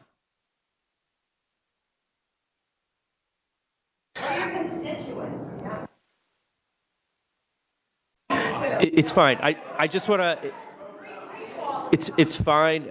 It just, again, this is very close to the line. You want to avoid your discussions that you had in executive session entirely. And just to be clear, board members are permitted to receive information on people from a broad base of input. So we understand your point, but I want to make clear that they're not doing anything unlawful. The standard per the board policy is that the board member will not withhold approval for arbitrary and capricious reasons. So it's not just an automatic vote. There is a vote that actually occurs. Just to note, Board President, that we had a board member's hands up behind you. You probably couldn't see him. Go ahead, Dr. Telesford. Sorry about that. I guess I just wanted to say that while we say that there's been a full discussion on the names that have been severed today, I will say that I only learned about some of these names when the public learned also. So I would push back on this idea that there has been a full discussion. The next thing I would say is that we should listen to the chief administrator and their recommendations. I may be a scientist, but I'm not an educator. I think we should listen to the professionals. And I think that when we make this decision, it can have a chilling effect on all administrators. And so we should really think about that. So I just wanted to clarify, the responsibility was on each board member to reach out to administration, to have conversations with administration if there were individuals that you wanted to discuss, and to look at evaluations. This is the only time of the year that the board has the opportunity to look at personnel files. So if there was a board member who felt like they wanted to do some due diligence or had some inquiries, they are able to, and that was the process, to reach out directly to administration I'm for saying that. that's just process used as obfuscation. That's not, all of this was spelled out in an email what the process is, and if board members chose to follow it, they chose to follow it. If they didn't, that Process doesn't mean that used as there wasn't a obfuscation. process. The problem is nobody told us there was going to be a witch hunt occurring, so none of us thought to actually go and look at this. I think we should just go to vote because we're not, right? We just go to vote. Sorry, but this is not All right, a witch hunt. Mr. Burnside, can you take not the a witch roll hunt. on, whatever, A? And Ms. Wingfield, you're out of line. It's completely out of line. Board, go ahead. Board Member Duval Wilson. Okay, and this is for A, Dean folks. No. Board Member Telesford. Yes. Board President Whitletter. No. Board Member.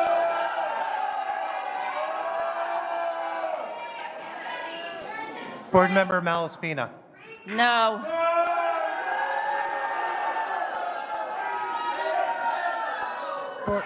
Board Member Wingfield. Absolutely, yes.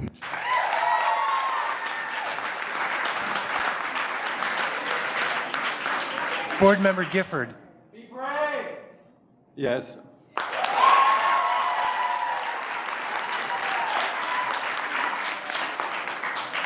Board Member Eckert. No.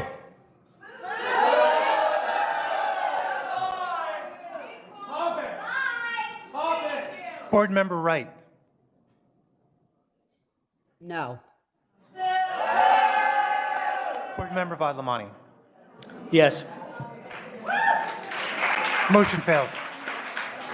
Fails. Thank you. Board members, I present to you for consideration Resolution 4456, name B, and I can say the name right, so just for clarity's sake, Ann Bodnar.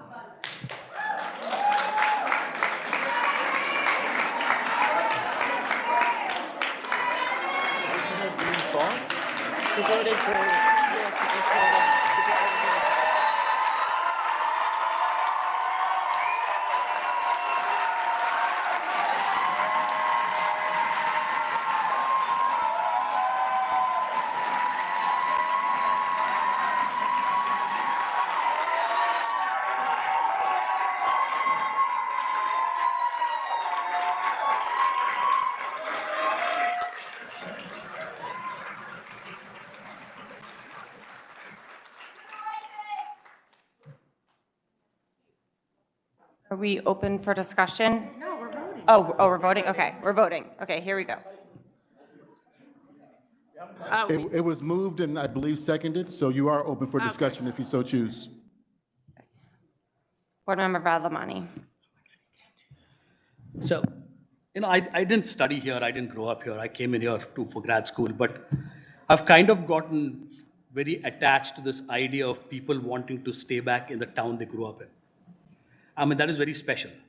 And just for that, this vote should be a yes. Okay? I mean, the person has.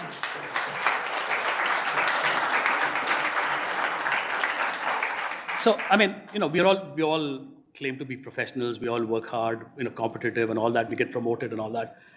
I mean, I've been promoted 4 times in my life, jumping up. Many of maybe have been 2 times, 3 times. This person's been promoted 7 times in our district. What that means is that at every possible time when it came to pick, we said yes. And this is not the time not to pick.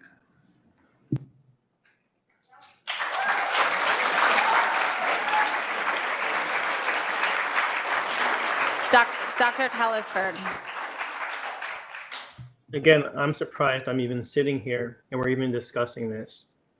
I would say that of all the committees that I've had, the data committee is probably the one I enjoy the most. And part of that is because Ms. Bodnar is there. So,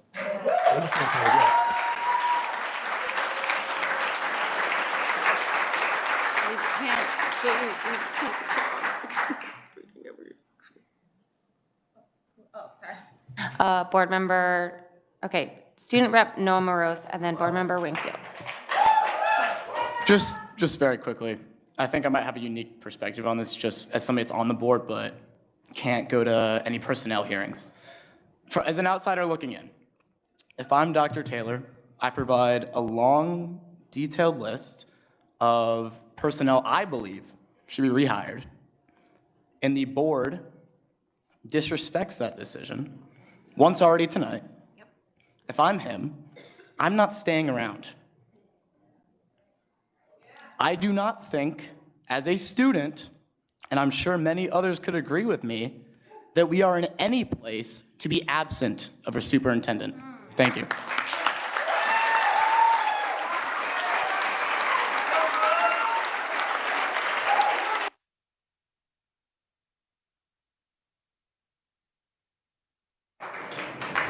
While I believe that most of my colleagues will cave to the pressure of this room, do not forget that it is absurd that we are having this conversation and taking this vote in the first place.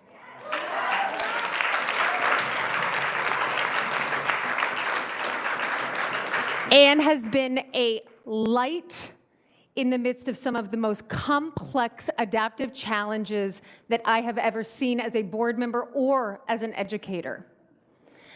And the disrespect shown to her today and this evening is embarrassing.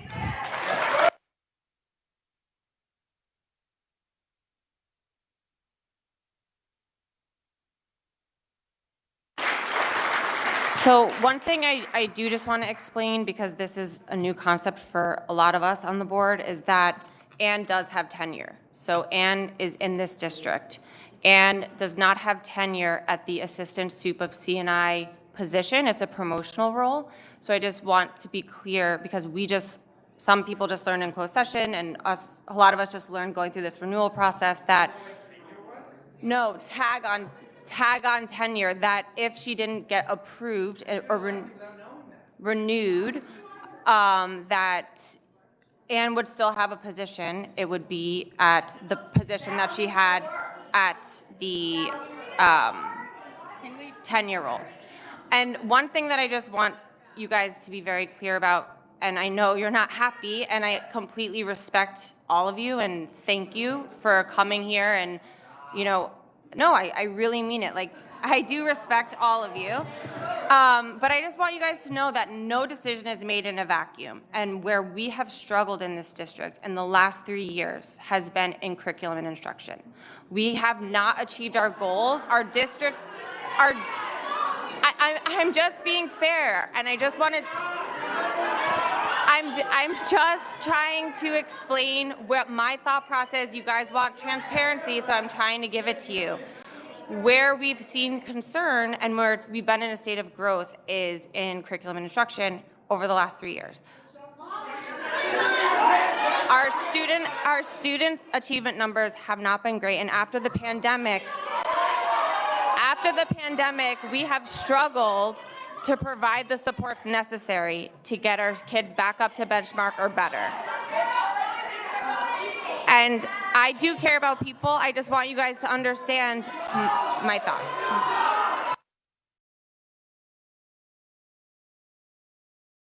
Is there anyone else? Okay. Board Member Duvall Wilson. I just want to say that all of you coming here tonight, thank you for coming here. Thank you for speaking out. And wait, let me finish. We haven't even voted yet. I'm sorry, what's happening with the discussion with the public? We're talking discussion about the resolution.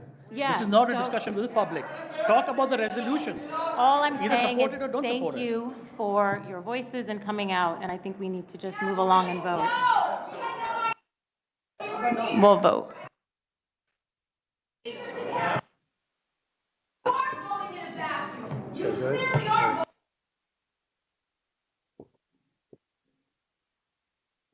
Okay. You want to vote? You want to vote? Right? You know that, right? Board President, what letter? Personnel committee, no. The discussion is No. not the discussion has not completed. It's not finished. I put my hand up like long before she was talking. The board president has called for the vote, though. I don't understand. You're silencing my colleague. You're silencing my colleague. You're silencing my colleague. Go ahead. No, Go ahead. no, I don't understand. Sorry, I'm missing something here. I had my hand up before she started speaking. So I don't understand why I don't get a chance to talk. Just Point because of she can. order, let's, I don't. the vote. I'm sorry, Ms. needs to be Malaspina. Board Member Malaspina, you're not the president. So, Board Member Valamani, the board president controls the meeting. If you have an objection to the board president's ruling about the conduct of the meeting, you make a motion to overrule the chair. I'd like to make a motion to overrule the chair. Second. Goes to a vote, majority. So the motion is to overrule the chair. Raise your hand if you're in favor of overruling the decision to go to vote. Okay. So we'll go to vote. Can you clarify what the vote was? Can you please announce what the vote was? Ann Bodnar. Can you announce what the, no, the vote we just had? It was a no.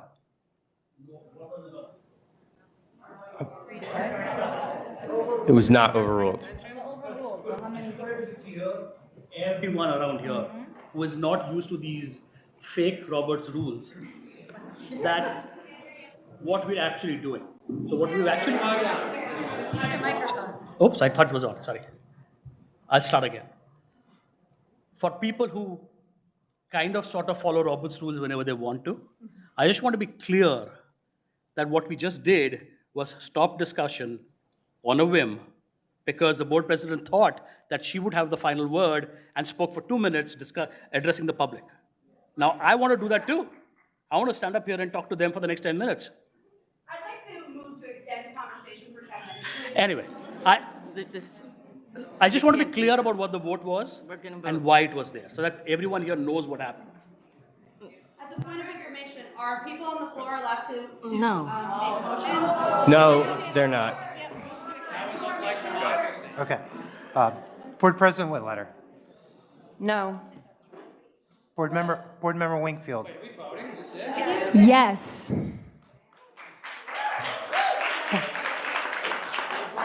Board Member Telesford. 1000% yes.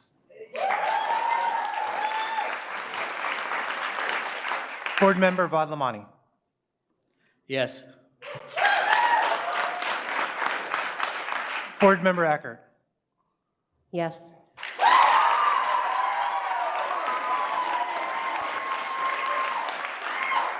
Board Member Wright.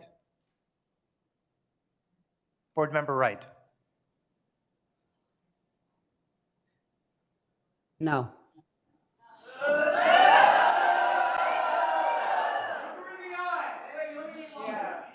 Board Member Duval Wilson. Yes.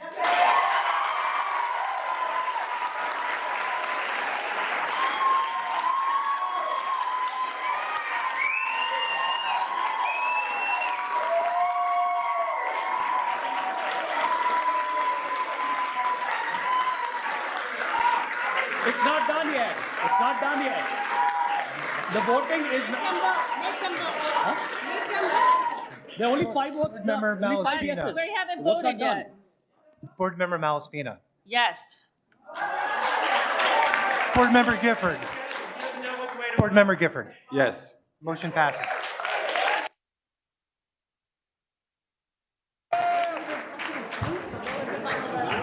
Final vote. Board members, for the final vote, I put forward Resolution 4456, last name Frank Sanchez.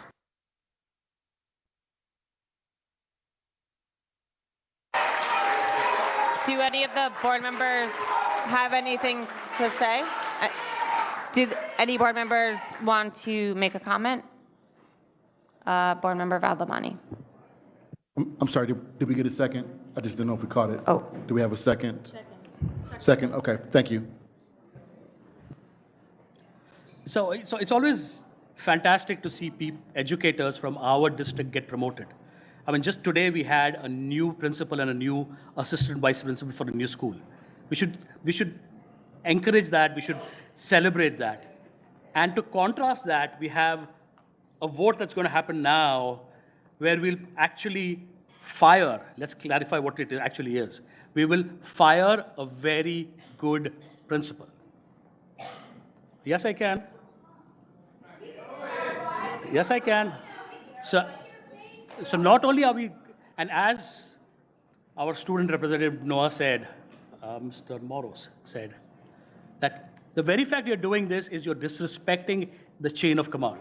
Yes. You're telling the superintendent, who's your only person who you can hire and control, that his resolutions or his evaluations and his recommendations have no meaning in this district. So we all should be voting yes.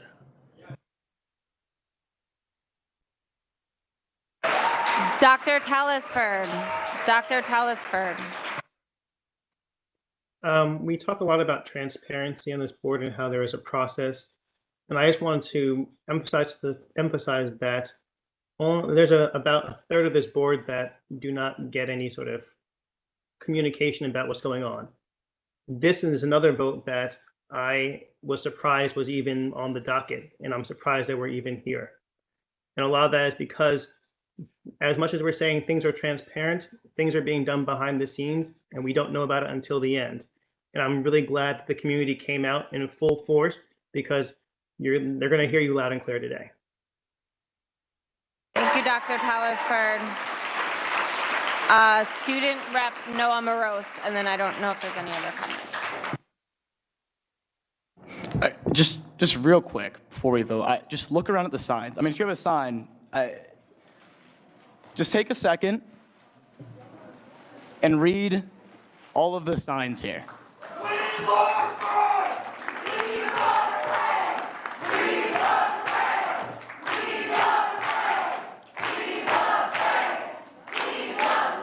So when you vote, whether it's a yes or a no, think about the near 2,000 kids when they walk into that building right over there tomorrow, how they will be impacted. Think about how your kids that are in the district not at that building will be impacted. They will have a new principal who has no clue about the student body, no proven record. Frank Sanchez has a proven record, and every single student, teacher, and community member in this room is living proof of that. Think of them when you vote.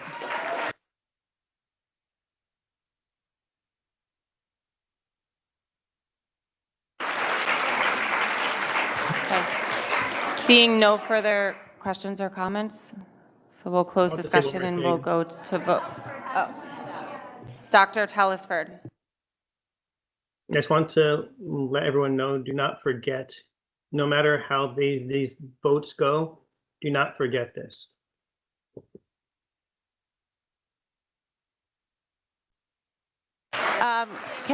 Board Member Deval Wilson. I just want to say that we are each individuals on this board, and I understand that there can be rumor mills and people can have opinions, and some members might say things to other people that they're not supposed to, but I represent myself, okay? And can you please let me talk? Please let her speak. This I'm is a just meeting letting you for the know board. that for those on the board who are trying to say that something underhanded is going on, I just want you all to know that I'm my own person. I have my own opinions. And even if I might hear another board member have an opinion, that's great. We're all supposed to have opinions. We're supposed to have conversations. And I am happy, although I think it is unfortunate that so many people were triggered today, and that's what I call it, a trigger. And I never want the district to be triggered. Triggered meaning worried. I will say that I love the fact that so many people have come out today and so many people have called. Actually, your voices impact our jobs. And the whole point of us having open public sessions is to hear your voices. And so what I'm saying is I'm recognizing that there is a lot of emotion in this room. People have already said it. And what I'm saying back to you is the silver lining of all of this is that you all came out, and that's really powerful, and thank you for doing that. Thank you. Board Member Vadlamani. So I can assure people here that I am definitely not here representing myself. I'm representing all the people I talk to in the community.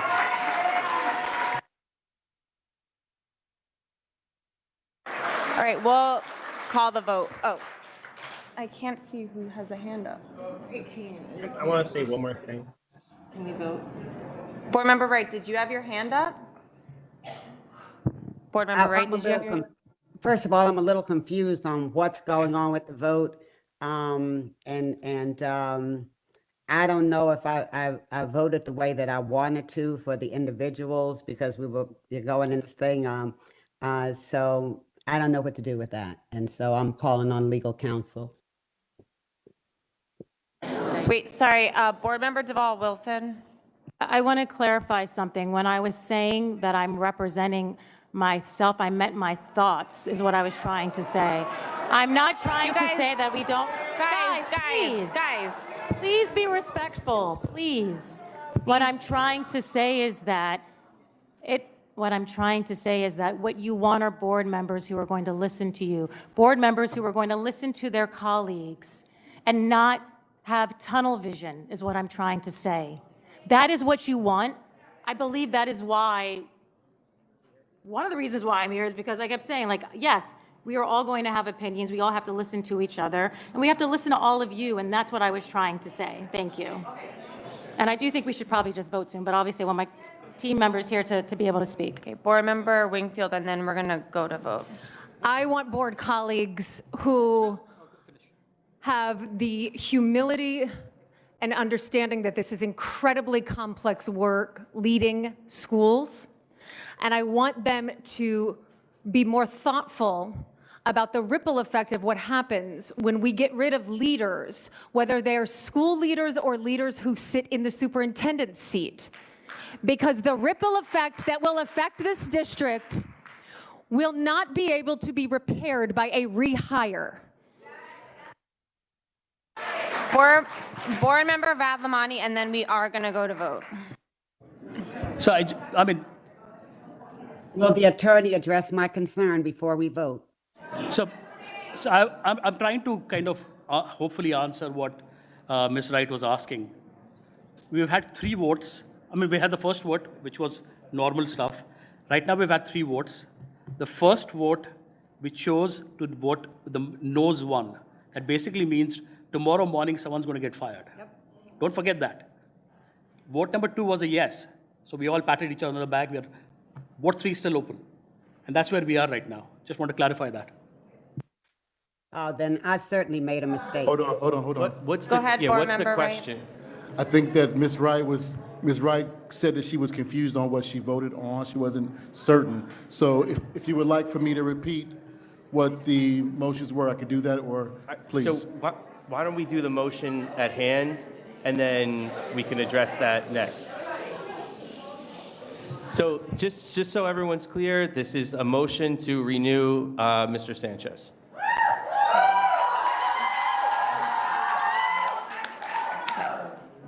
Do I have a second? So a yes vote is that he is renewed, a no vote is that he is not renewed.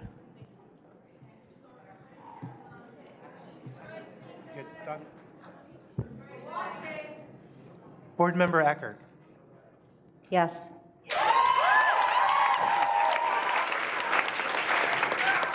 Board Member Duvall Wilson. Yes.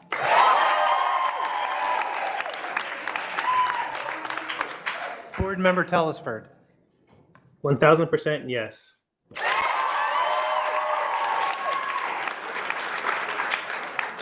Board Member Malaspina.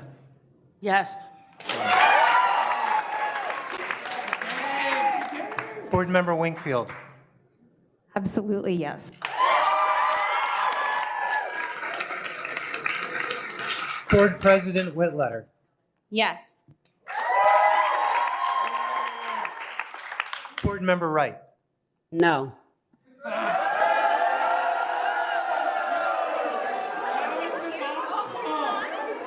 Board Member Gifford.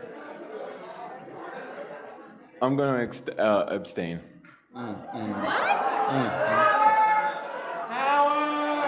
Board Member Vadlamani. Guys, come on, please. For Frankie, of course, yes. Motion passed. So that concludes the action portion of the meeting. Madam Oh, President. go ahead. I just think it's important does because not. Board Member Wright had a question about her vote, even though she voted no on each one. What is your question, Ms. Wright? Do you want to keep those no votes on each one? I do not. We can't hear you, Ms. Wright. Let me turn this up. I do not. So, Ms. Wright, we had 3 motions. The first was Dr. Bean Folks. The second was Ms. Bodner. The third was Principal Sanchez. Which no did you want to flip? Bean folks. So just so we do proper procedure, and this is Robert's rules. A person that voted with the majority can make a motion to reconsider a vote. So, Board Member Wright, are you making a motion to reconsider?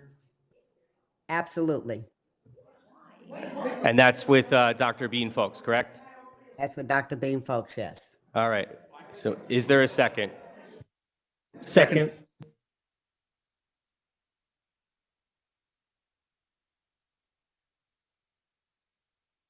The whole board votes again. Madam President and board members, hold on 1 second, everybody. Hold on 1 second. Board members, we have received a motion to reconsider Dr. Bean folks. Do I have a second? Second. Second. Since we already spoke about it, we'll go to vote. It's debatable. Oh, okay. I mean, So you don't have to have a discussion. You can call the vote. It's okay, up to you. I think we should go to vote. Board Member Wingfield. Yes. Board Member Vadlamani. Yes. Board Member Duvall Wilson. No. Board Member Wright. Board Member Wright. This is unreal. Board Member Wright. You're muted, Miss Wright. You're still muted. I'll put it. Blink. Go ahead. Yes. Yes. Can you hear me? Can you hear me? I said yes. Yes. Okay. Board Member Telesford. Yes. Board Member Malaspina. Board Member Eckert. No. Board Member Gifford. Yes. Board President Whitletter. No. Motion passed.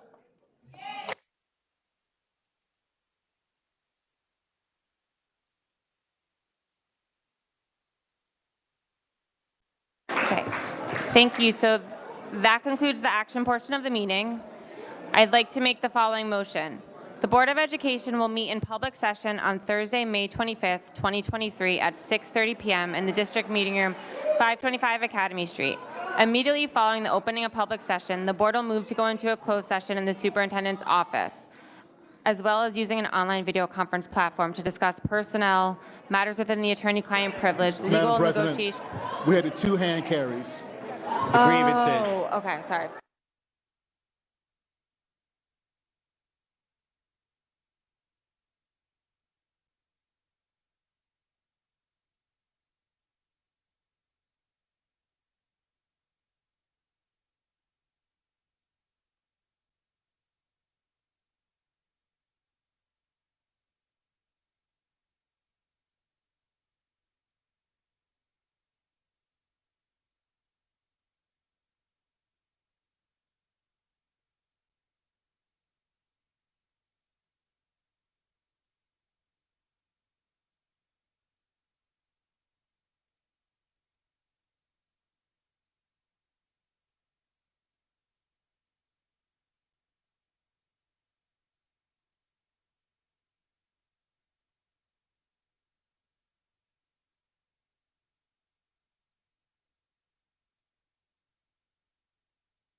Board members.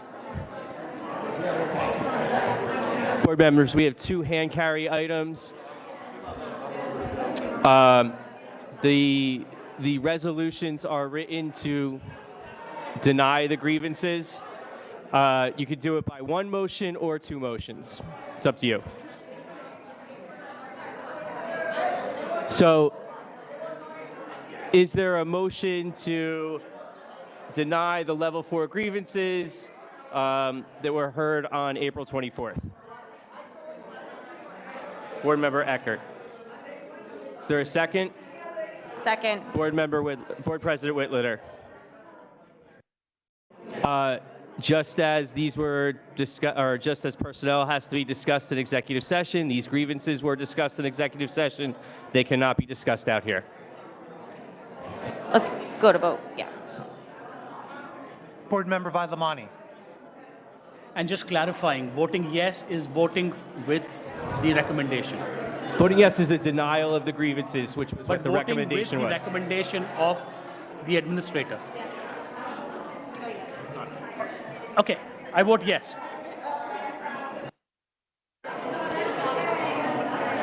Board Member Wright. I don't have a vote. I'm conflicted. Okay. Absent. Board Member Wright. Vote? She's I don't She's have a recused, vote. just like I'm I'm recused. recused. I'm conflicted. Sorry. I'm conflicted. Board Member Deval Wilson. Yes. Board Member oh, she's conflicted too. Board President Whitletter. Yes. Board Member Eckert. Yes. Board Member Wingfield. Yes. Board Member Tellisford. I abstain, I was not there. Board Member Gifford. Yes. Motion passes.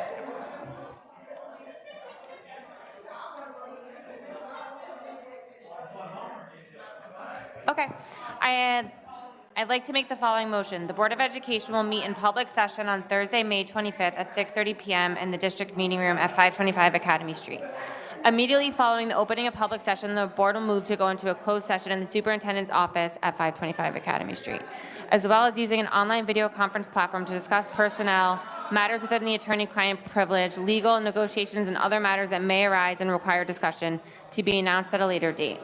Immediately following the closed session, the Board of Education will meet in public session, estimated to be 7:30 p.m. in the district meeting room, 525 Academy Street, Maple, New Jersey, in person, utilizing an online video conference platform which will include hearing of individuals.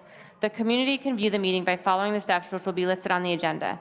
If there are members of the community who would like to attend the meeting in person, please note that masks and social distancing are optional in accordance with the guidance received from the local DOH and the CDC. Action will be taken. May I have a second? Okay, thank you, Board Member Eckert. All in favor? That appears to be unanimous. So I would like to now make a motion to adjourn this meeting on on Friday, May 12th at 12:08 a.m. May I have a second? All in favor? Meeting is adjourned. Thank you, everyone, and have a wonderful evening.